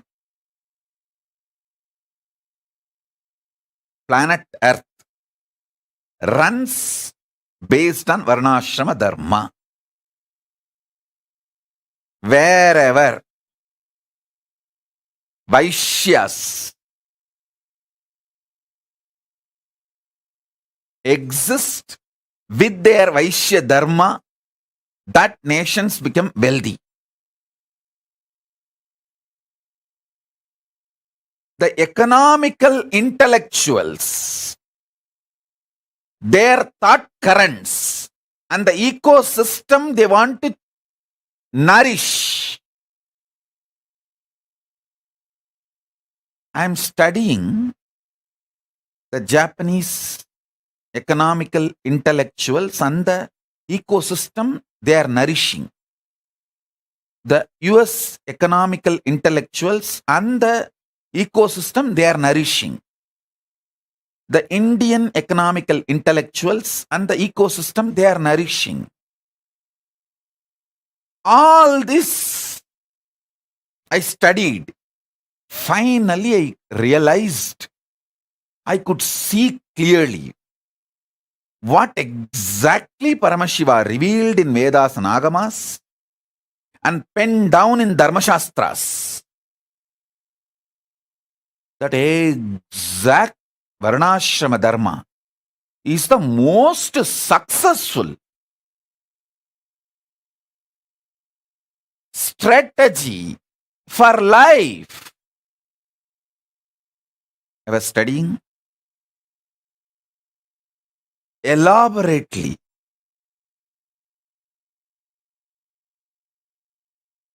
I'll give you just understandings. This will be directly useful for your life.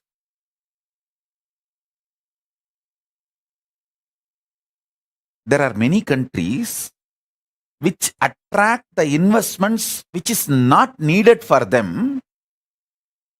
Those investments become load on them, and then they try to lend with less interest rate just to rotate that money and keep that money circulating, because they don't know what to do, and those loans become NPAs, non-performing assets, in 3 to 5 years.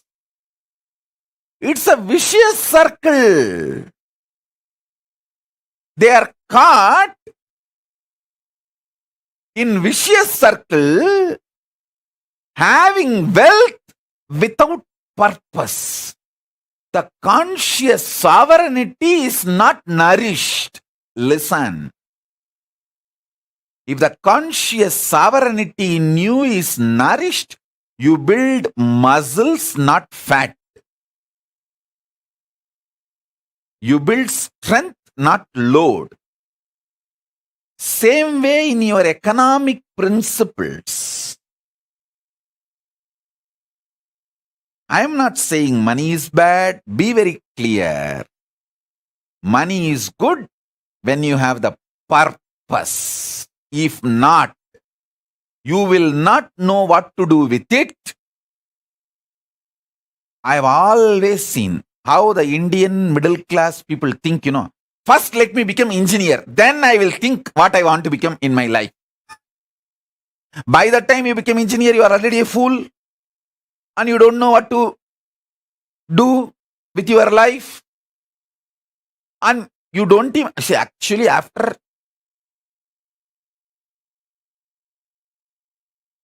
completely dampening you with the dumbest ideas and all outdated machineries which can be seen only in museum.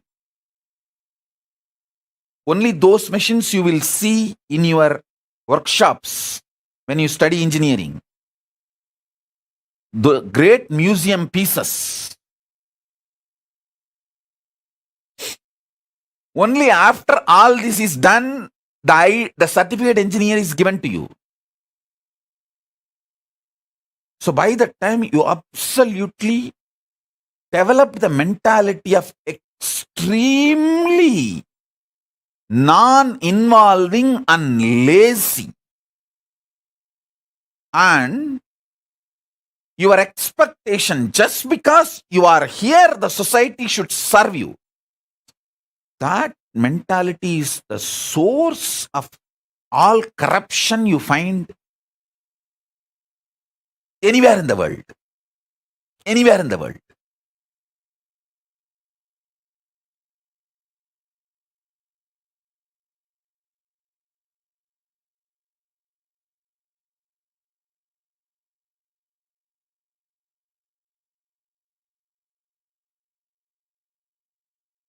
Listen carefully.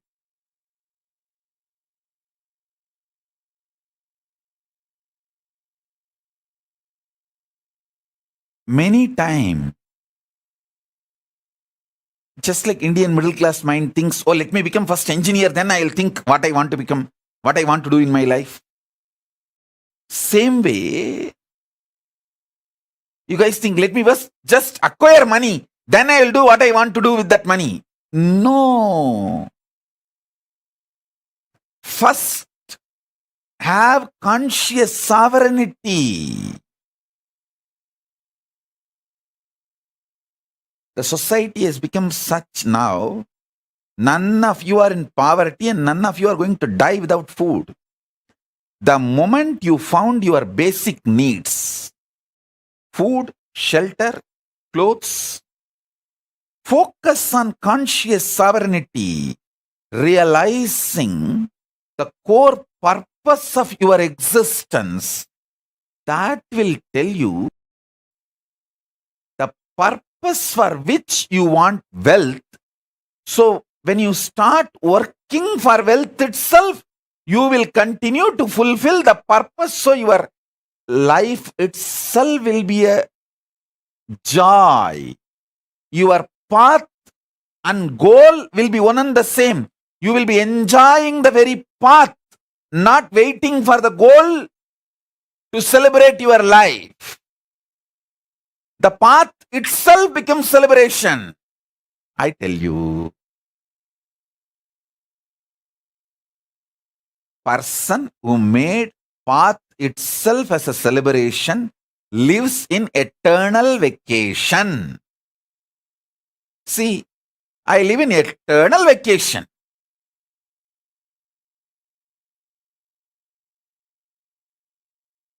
I work 24/7 and I live in eternal vacation. I work actually 24/7 in multiple dimensions, multiple time zones, not just horizontal time zones, vertical time zones also.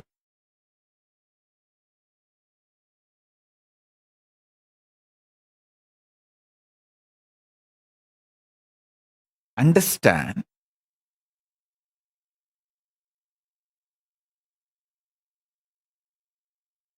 especially if you are young. When I say young, connected with me below 30. If you have connected with me below 30, you are eternally young. I will never let you age. I don't like getting aged. I like getting matured, but I don't like getting old or getting aged. So I will not do anything to you which I don't like. I will keep you eternally young. If you met me before 30, you are blessed. This is the time to find conscious sovereignty. Focus on that. If you met me before 30, I make you 16 and keep you 16 ever. Listen.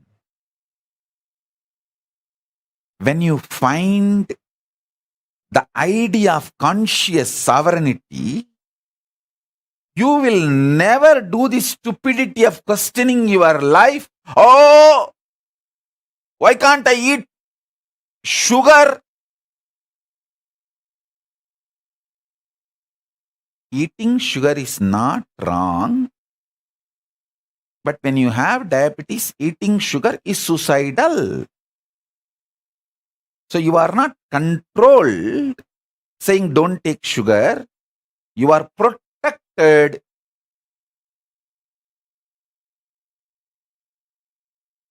With the understanding, taking sugar is suicidal when you are diabetic. Even otherwise, taking sugar is not good for health. That is separate. I am telling you, listen. People think, let me find wealth, then I'll decide what I want to do. Hey, by the time you find wealth, you abused you and built a wrong mental setup. When will you break that? Breaking that becomes a big headache.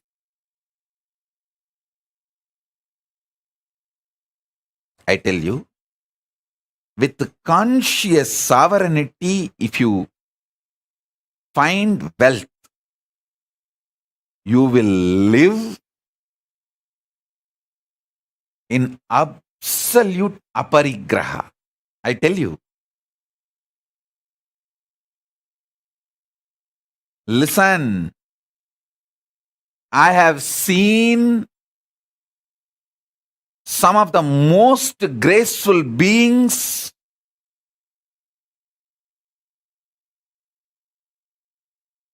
demonstrating minimalist lifestyle, literally having the amount of wealth equivalent to kings. Whether Tiruchi Swami is the founder and head of the Kailasa Mahasamsthana in Bangalore, which has branches all over India. He built a beautiful Devi temple which is literally now golden temple. The whole Garbhagriha, Vimanam is golden and Garbhamandir is golden. He literally built a golden temple for Devi. And the amount of wealth around him and the minimalist life he lived. He had everything, including golden throne, crown, jewels, everything. He will sit in the golden throne, silver throne, on those timings when he is receiving the Pada Puja or when he is doing his responsibilities.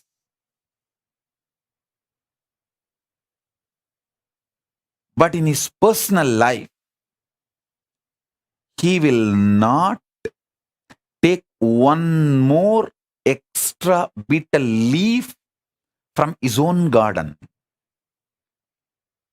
He will not waste one betel leaf from his own garden. And he will not get the third set of dress for his personal room. I asked him once, Swami, it is all for you. Why can't we have the few more sets of dress? He told in Tamil, hey, சிம்மாசனம் கொடை சப்பரம் சாமரம் எல்லாம் நமக்கு வேலை, உரிமை இல்லை, உடமை இல்லை. Means the palki, all the umbrella, paraphernalia, throne, all that is our job, responsibility. Neither right means neither we are the owners nor it is ours. Listen.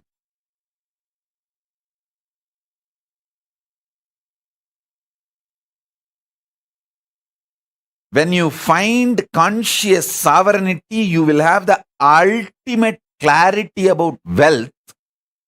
Why wealth? And you will accumulate it with the right mental setup. Wealth will never bind you. It will only be under you. It can never imbalance you or delude you, make you behave, think unscientifically. Listen. Wealth is one of the drug. Can make you think irrationally and unscientifically. When the greed for wealth enters, you commit crimes which will not allow end of the day for you to enjoy the wealth, even if you acquire.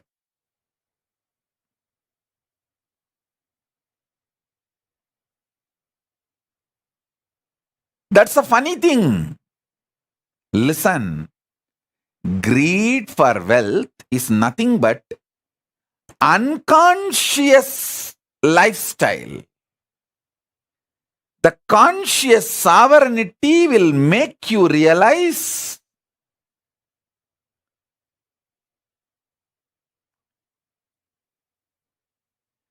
purpose of everything, purpose of health, purpose of wealth.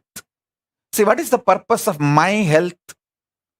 I should be able to sit in Padmasana for any number of hours I want to sit, and my brain should be fresh, alive, to download the Akashic records and radiate it, share it with you all. That's all is the purpose of my health.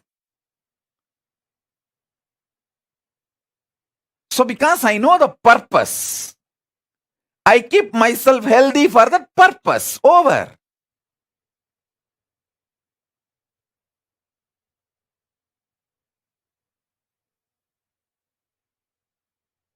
My purpose is my body should cooperate with me to be in samadhi continuously and sit and initiate people, teach people whenever I want to do. That's all.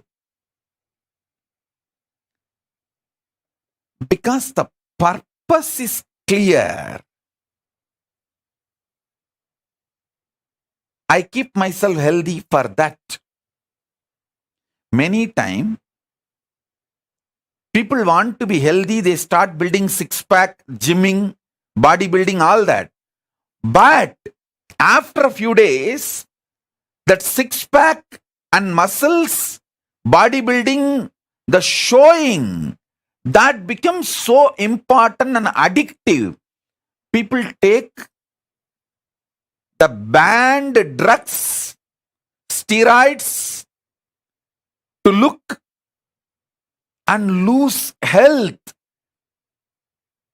Please understand, there are many people who build body so unconsciously without knowing the purpose, they lose the body itself in the process of building the body. See how many bodybuilders die.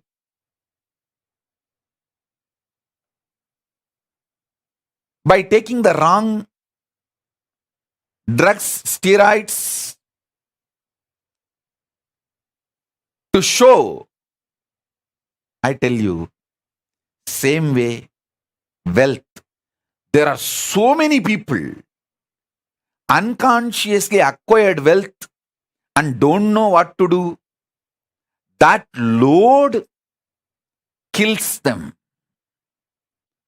Our people around them exploit them, bind them, destroy their life, and life is lost. So in every level,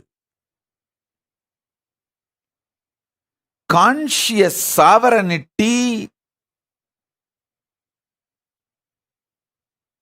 is the first truth you should start experiencing.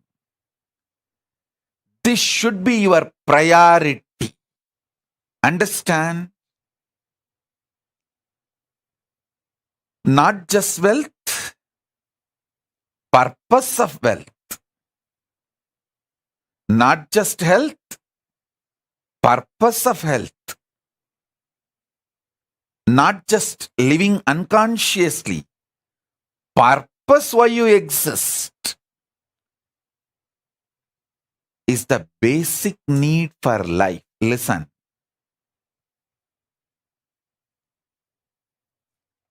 Delusion is suicidal.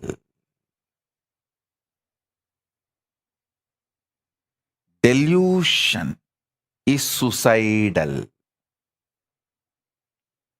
In every level, delusion is suicidal. I have seen people, the most graceful people,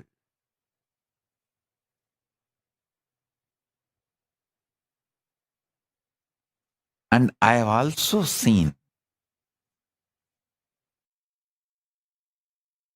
most stupid people. I have seen people not just talking something in the morning, talking something in the evening. Even in one conversation, the beginning they will talk some logic, and just in few statements they will completely opposite to the logic with which they started. I have seen sometimes people having one logic and talking for the other logic. I have seen that level loses. That kind of deluded people.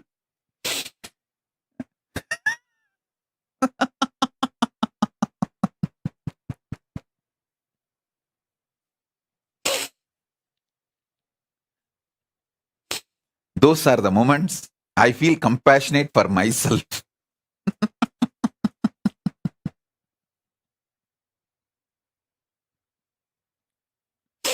I feel really compassionate for myself.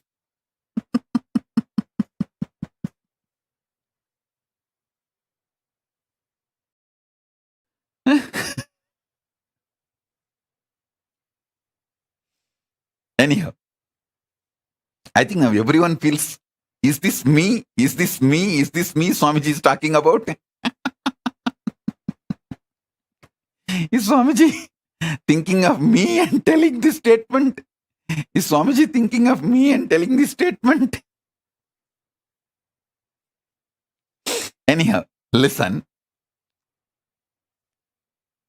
I have seen all kinds of people. With my experience, I wanted you to know, time spent on understanding conscious sovereignty is the best time spent. Understand? Listen.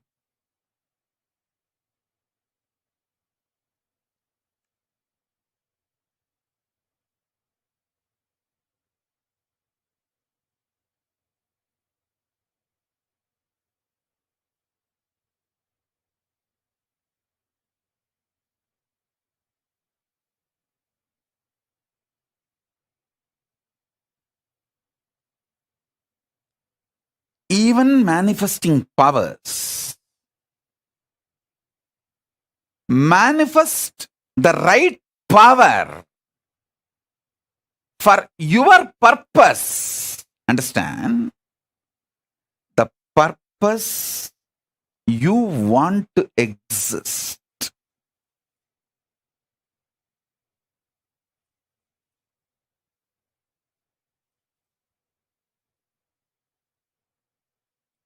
I tell you,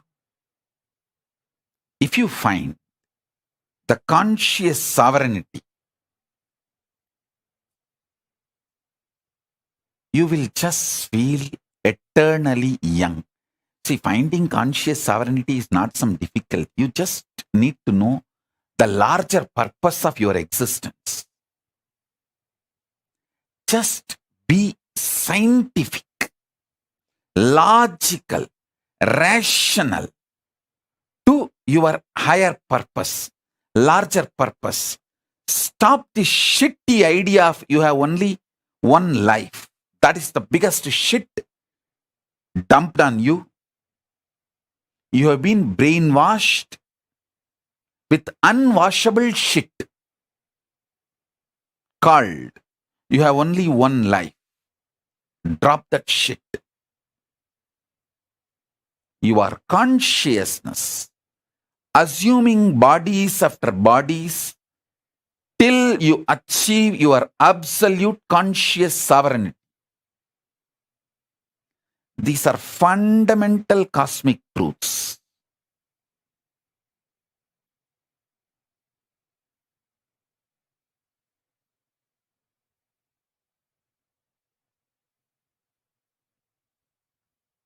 Start looking at your life with these fundamental cosmic truths. Understand?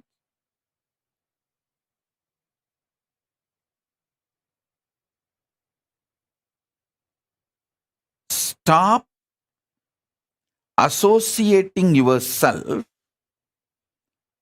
with the delusion or the impact of drug called delusion on your brain as you. See, the impact of the delusion drug on your brain forms a fog called mind. You associate yourself with that and make your life's decisions, which is absolute unscientific. Listen, absolute unscientific. Understand that. Just listen. Be scientifically scientific, logically logical, rationally rational. As I said just now, Tiruchi Swamigal or Swami Gautamanandaji, the wealth around them is much more than kings will have. But they lived such absolute minimalist lifestyle because they know the purpose of wealth. I learnt exactly that from my gurus.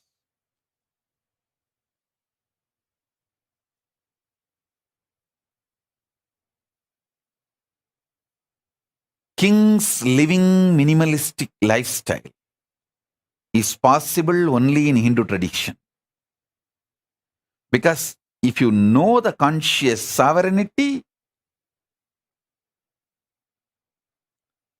you will know the minimalistic lifestyle is powerful. It's an absolute power.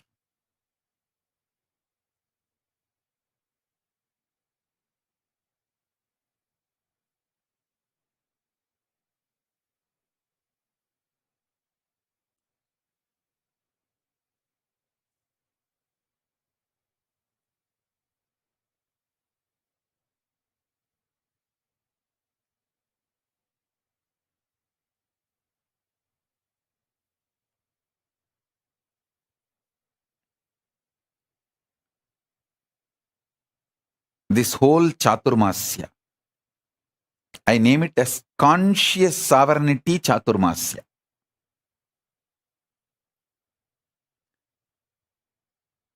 Manifesting powers through conscious sovereignty. See, manifest the right powers. There are many powers you may not need. That may just become load on you. Manifest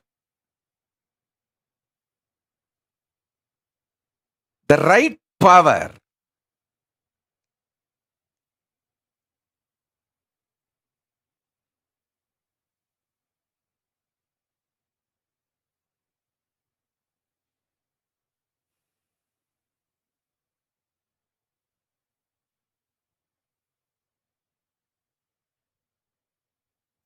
Especially manifest powers by breaking the prenatal patterns called karma and postnatal karma called patterns.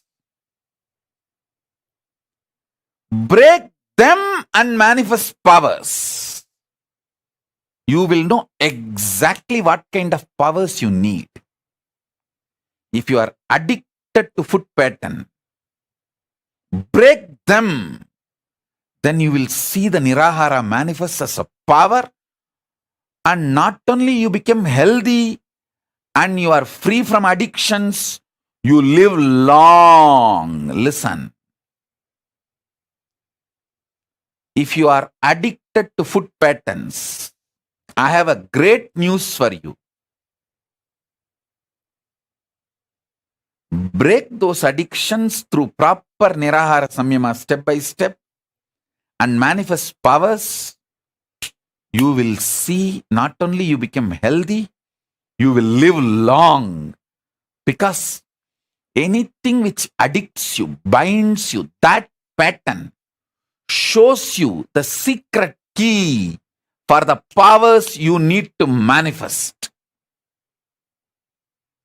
If you are greedy, bound by greed, deluded by greed, doesn't want to take responsibility, but you want everything, start practicing minimalistic lifestyle. You will manifest so much wealth and you will enjoy the wealth, not wealth will be enjoying you. I tell you, many people just do watchman job, night watchman job, without sleeping, protecting their wealth. So they are not using the wealth. Wealth is using them.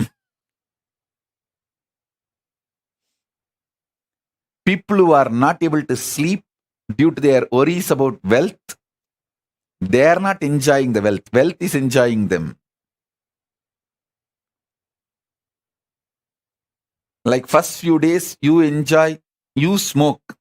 Then cigarette smokes you. Understand what I am trying to tell you.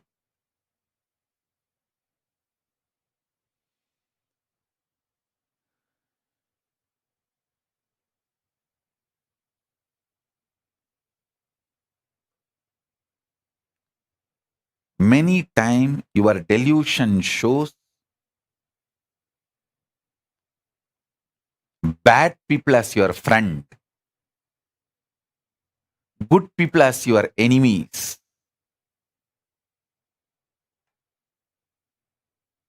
The pressure of hormones, chemicals, frustrations inside you,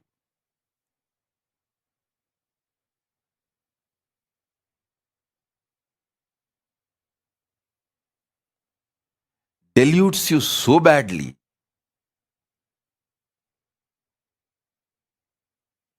Conscious sovereignty is the only solution.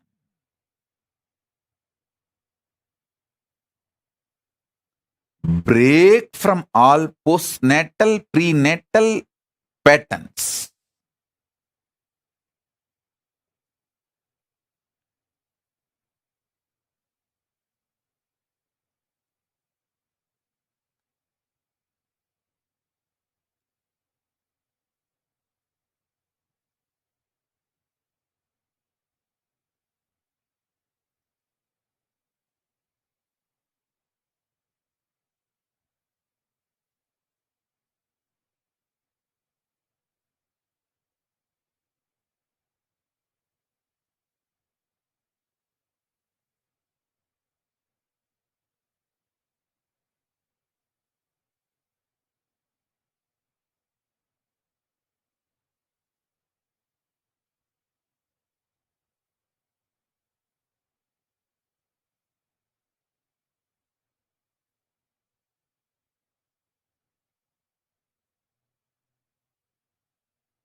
List all the prenatal, postnatal patterns and karmas binding you.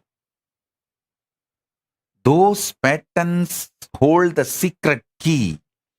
What powers you should manifest and what kind of powers is right for you.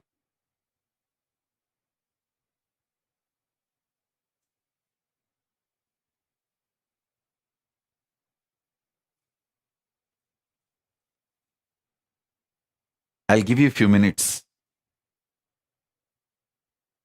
I'll give you Shaktipada and be here with you all to help you all to identify your patterns, break them, and manifest as powers. Let's start. First day. Conscious sovereignty, power manifestation process in this Chaturmasya. Get paper and pen, sit. Pen down all the patterns which chains you, binds you. Start writing.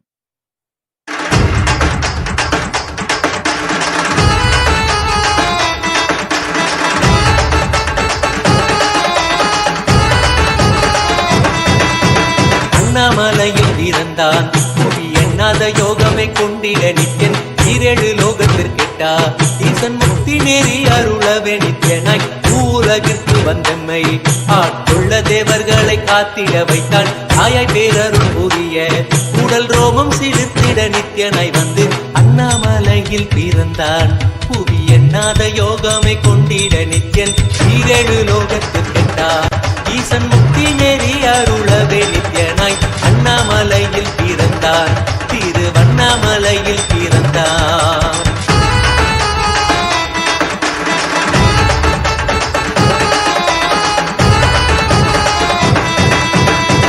கிளப்பி விட்டேனில் பர தத்துவம் கற்பித்த பாரம ஞானியாய் ஞானக்கண் கொடுத்த நமக்கே ரூபம் காட்டிய மாய வித்தை செய்யும் நித்யன் வித்தை கிளப்பி விட்டேனில் பர தத்துவம் கற்பித்த பாரம ஞானியாய் ஞானக்கண் கொடுத்த நமக்கே ரூபம் காட்டிய மாய வித்தை செய்யும் நித்யன் அண்ணாமலையில் பிறந்தான் புவி எண்ணாத யோகமை கொண்டிட நித்யன் ஈரேழு லோகத்திற்கெட்டார் ஈசன் முக்தி நெறி அருளவே நித்யனாய்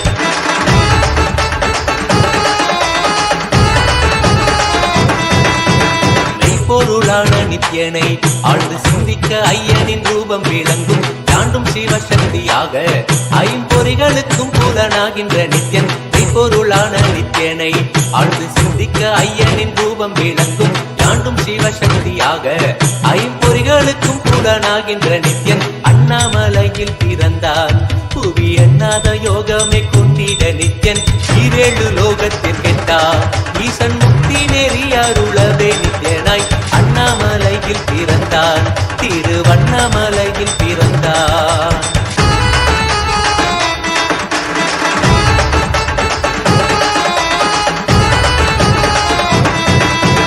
உள்ளும் பூரமும் இருந்து உயிர் பக்குவமாக்கிடும் பரமனாம் நித்யன் ஞானப்பாடி தங்கள் ஏழும் கொண்ட ஞானமும் ஆகிய ஆண்டிடும் நித்யன் உள்ளும் பூரமும் இருந்து உயிர் பக்குவமாக்கிடும் பரமனாம் நித்யன் ஞானப்பாடி தங்கள் ஏழும் கொண்ட ஞானமும் ஆகிய ஆண்டிடும் நித்யன் அண்ணாமலையில் பிறந்தான் புவி எண்ணாத யோகமை கொண்டிட நித்யன் ஈரேழு லோகத்திற்கெட்டார் ஈசன் முக்தி நெறி அருளவே நித்யனாய் அண்ணாமலையில் பிறந்தான் நித்யன் அண்ணாமலையில் பிறந்தான்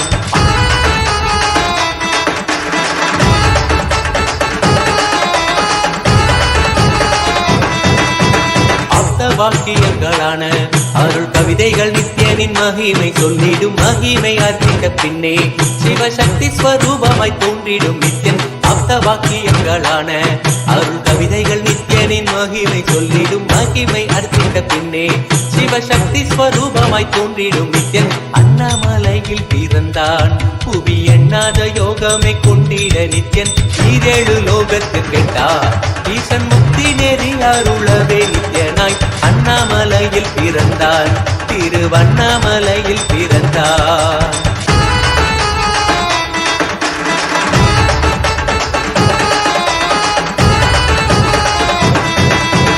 புண்ணிய கேத்திரம் தனிலே நித்யன் உன்னத நீலை ஊழத்தில் வருமே விண்ணவர் மன்னவர் ஒப்ப அகிலம் ஆளும் கீர்த்தியுட ஈசன் நித்யானந்தன் புண்ணிய கேத்திரம் தனிலே நித்யன் உன்னத நீலை ஊழத்தில் வருமே விண்ணவர் மன்னவர் ஒப்ப அகிலம் ஆளும் கீர்த்தியுட ஈசன் நித்யானந்தன் அண்ணாமலையில் பிறந்தான் யோகமை கொண்டிட நித்யன் ஈரேழு லோகத்திற்கெட்டார் ஈசன் முக்தி நெறி அருளவே நித்யனாய் அண்ணாமலையில் பிறந்தான் நித்யன் அண்ணாமலையில் பிறந்தான்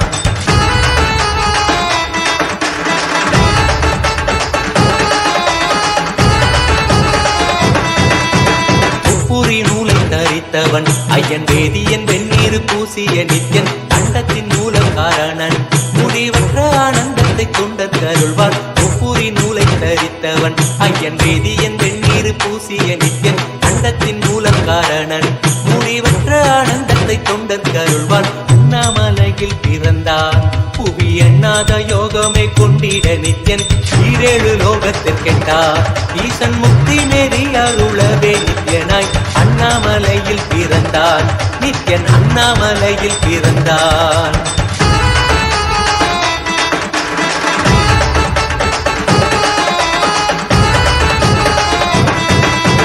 பேரறிவு பொருள் நித்யன் உலகாளும் ஊரை மன்னவர் கழித்தவன் அர்த்தநாரீஸ்வரனாக அருள் செய்த செய்திட்டே எம்மை ஆட்கொண்டிடும் நித்யன் பேரறிவு பொருள் நித்யன் உலகாலும் ஊரை மன்னவர் கழித்தவன் அர்த்தநாரீஸ்வரனாக அருள் செய்திட்டே எம்மை ஆட்கொண்டிடும் நித்யன் அண்ணாமலையில் பிறந்தான் புவி எண்ணாத யோகமே கொண்டிட நித்யன் ஈரேழு லோகத்தில் கேட்டா ஈசன் முக்தி நேரி அருளவே நித்யனாய் அண்ணாமலையில் பிறந்தான் நித்யன் அண்ணாமலையில் பிறந்தான்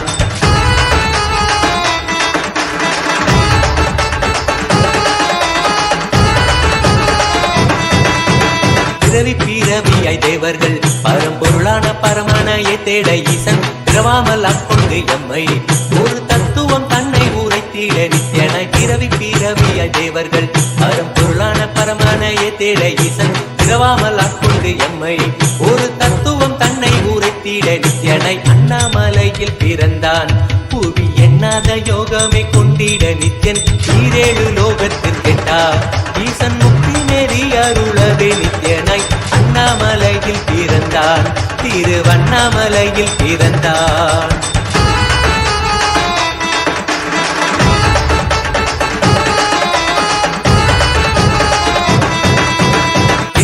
வடிவமுடையவன் என்னும் எண்ணம் கடந்த முதற் பொருளானவன் பிறவி எடுத்தே சலிக்க அருள் தாகத்தை தீர்த்தன் வீணைகள் களைந்தான் எண்ணில்லா வடிவமுடையவன் என்னும் எண்ணம் கடந்த முதற் பொருளானவன் பிறவி எடுத்தே சலிக்க அருள் தாகத்தை தீர்த்தன் வீணைகள் களைந்தான் அண்ணாமலையில் பிறந்தான் புவி எண்ணாத யோகமே கொண்டிட நித்யன் ஈரேழு லோகத்தில் கேட்டா ஈசன் முக்தி நெறி அருளவே நித்யனாய் அண்ணாமலையில் பிறந்தான் நித்யன் அண்ணாமலையில் பிறந்தான்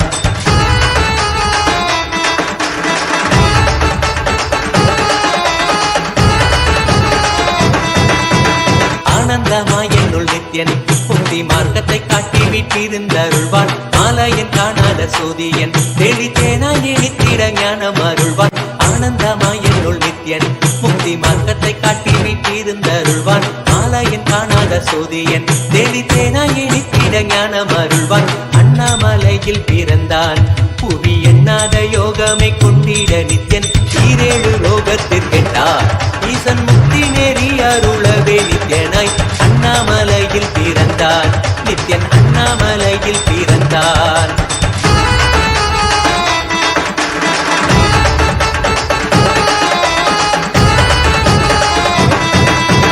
வெற்றி குதிரை எதியே அடியார்கள் கூரைகளை ஏற்கின்ற நித்யன் சூழும் உறவினரோடு வந்த பாசந்தனை யாரு தேயம்மை காப்பான் வெற்றி குதிரை எதியே அடியார்கள் கூரைகளை ஏற்கின்ற நித்யன் சூழும் உறவினரோடு வந்த பாசம் தானே யாரு தேயம்மை காப்பான் அண்ணாமலையில் பிறந்தான் புவி எண்ணாத யோகமே கொண்டிட நித்யன் ஈரேழு லோகத்தில் கேட்டா ஈசன் முக்தி நெறி அருளவே நித்யனாய் அண்ணாமலையில் பிறந்தான் நித்யன் அண்ணாமலையில் பிறந்தான் நித்யனை பற்றுவதொன்றே உபாயம் என்பதானால் பற்றி பிடித்தோம் நித்யன் பாதம் ஒன்றி சதம் அவன் நாமம் சொல்லியே நித்யானந்தம் கொள்ளுவோம் நித்யனை பற்றுவதொன்றே உபாயம் என்பதானால் பற்றி பிடித்தோம் நித்யம் பாதம் ஒன்றி சதம் அவன் நாமம் சொல்லியே நித்யானந்தம் கொள்ளுவோம் அண்ணாமலையில் பிறந்தான் புவி எண்ணாத யோகமே கொண்டிட நித்யன் ஈரேழு லோகத்தில் கேட்டா ஈசன் முக்தி நெறி அருளவே நித்யனாய்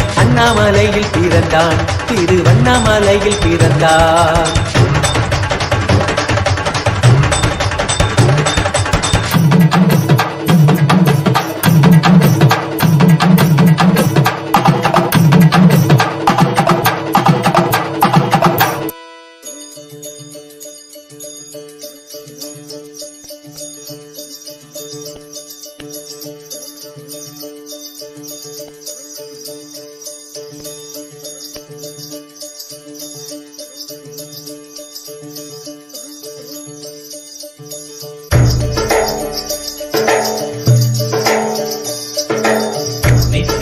நித்யானந்தா நித்ய ஞான நித்யானந்தா ஞான திங்கள் நித்யானந்தா நித்யானந்தா நித்ய திங்கள் நித்யானந்தா நித்ய ஞான நித்யானந்தா ஞான திங்கள் நித்யானந்தா நித்யானந்தா நித்ய திங்கள் நித்யானந்தா நித்ய ஞான நித்யானந்தா ஞான திங்கள்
ನಿತ್ಯಾನಂದ ಧ್ಯಾನ ತಿಂಗ ನಿತ್ಯಾನಂದ ನಿತ್ಯಾನಂದ ನಿತ್ಯ ತಿಂಗ ನಿತ್ಯಾನಂದ ನಿತ್ಯ ಧ್ಯಾನ ನಿತ್ಯಾನಂದ ಧ್ಯಾನ ತಿಂಗ ನಿತ್ಯಾನಂದ ನಿತ್ಯಾನಂದ ನಿತ್ಯ ತಿಂಗ ನಿತ್ಯಾನಂದ ನಿತ್ಯ ಧ್ಯಾನ ನಿತ್ಯಾನಂದ ಧ್ಯಾನ ತಿಂಗ ನಿತ್ಯಾನಂದ ನಿತ್ಯ ತಿಂಗ ನಿತ್ಯಾನಂದ ನಿತ್ಯ ಧ್ಯಾನ ನಿತ್ಯಾನಂದ ಧ್ಯಾನ ತಿಂಗ ನಿತ್ಯಾನಂದ ನಿತ್ಯನಂದನೇ ನಿತ್ಯಾನಂದ ಸತ್ಯವೇತನೇ ನಿತ್ಯಾನಂದ ವೇದ ರೂಪನೇ ನಿತ್ಯಾನಂದನೇ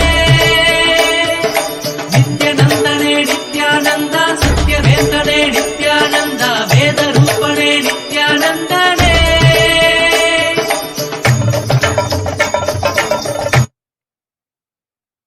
Bless you all as a living, complete manifestation, as a living Purnavatara of Paramashiva. I bless you all. Let's all radiate with integrity, collective integrity, authenticity, responsibility, enriching, causing, living Paramadvaitam, Shuddhadvaita Saivam, the state, space, being, powers, superconsciousness and Kailasa of Paramashiva, Paramashivoham, Om Nithyananda Paramashivoham, the eternal bliss Nithyananda. Thank you. Be blissful.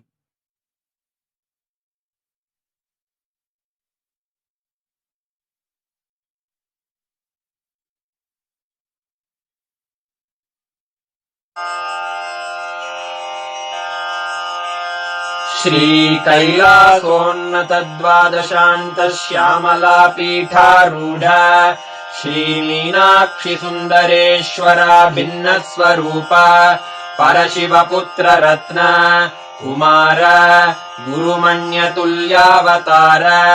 Shri Parvati स्तन्यपानलब्ध दिव्यज्ञान विश्रुत सकल निगमागम सारभूत द्राविड वेद प्रवक्त्रे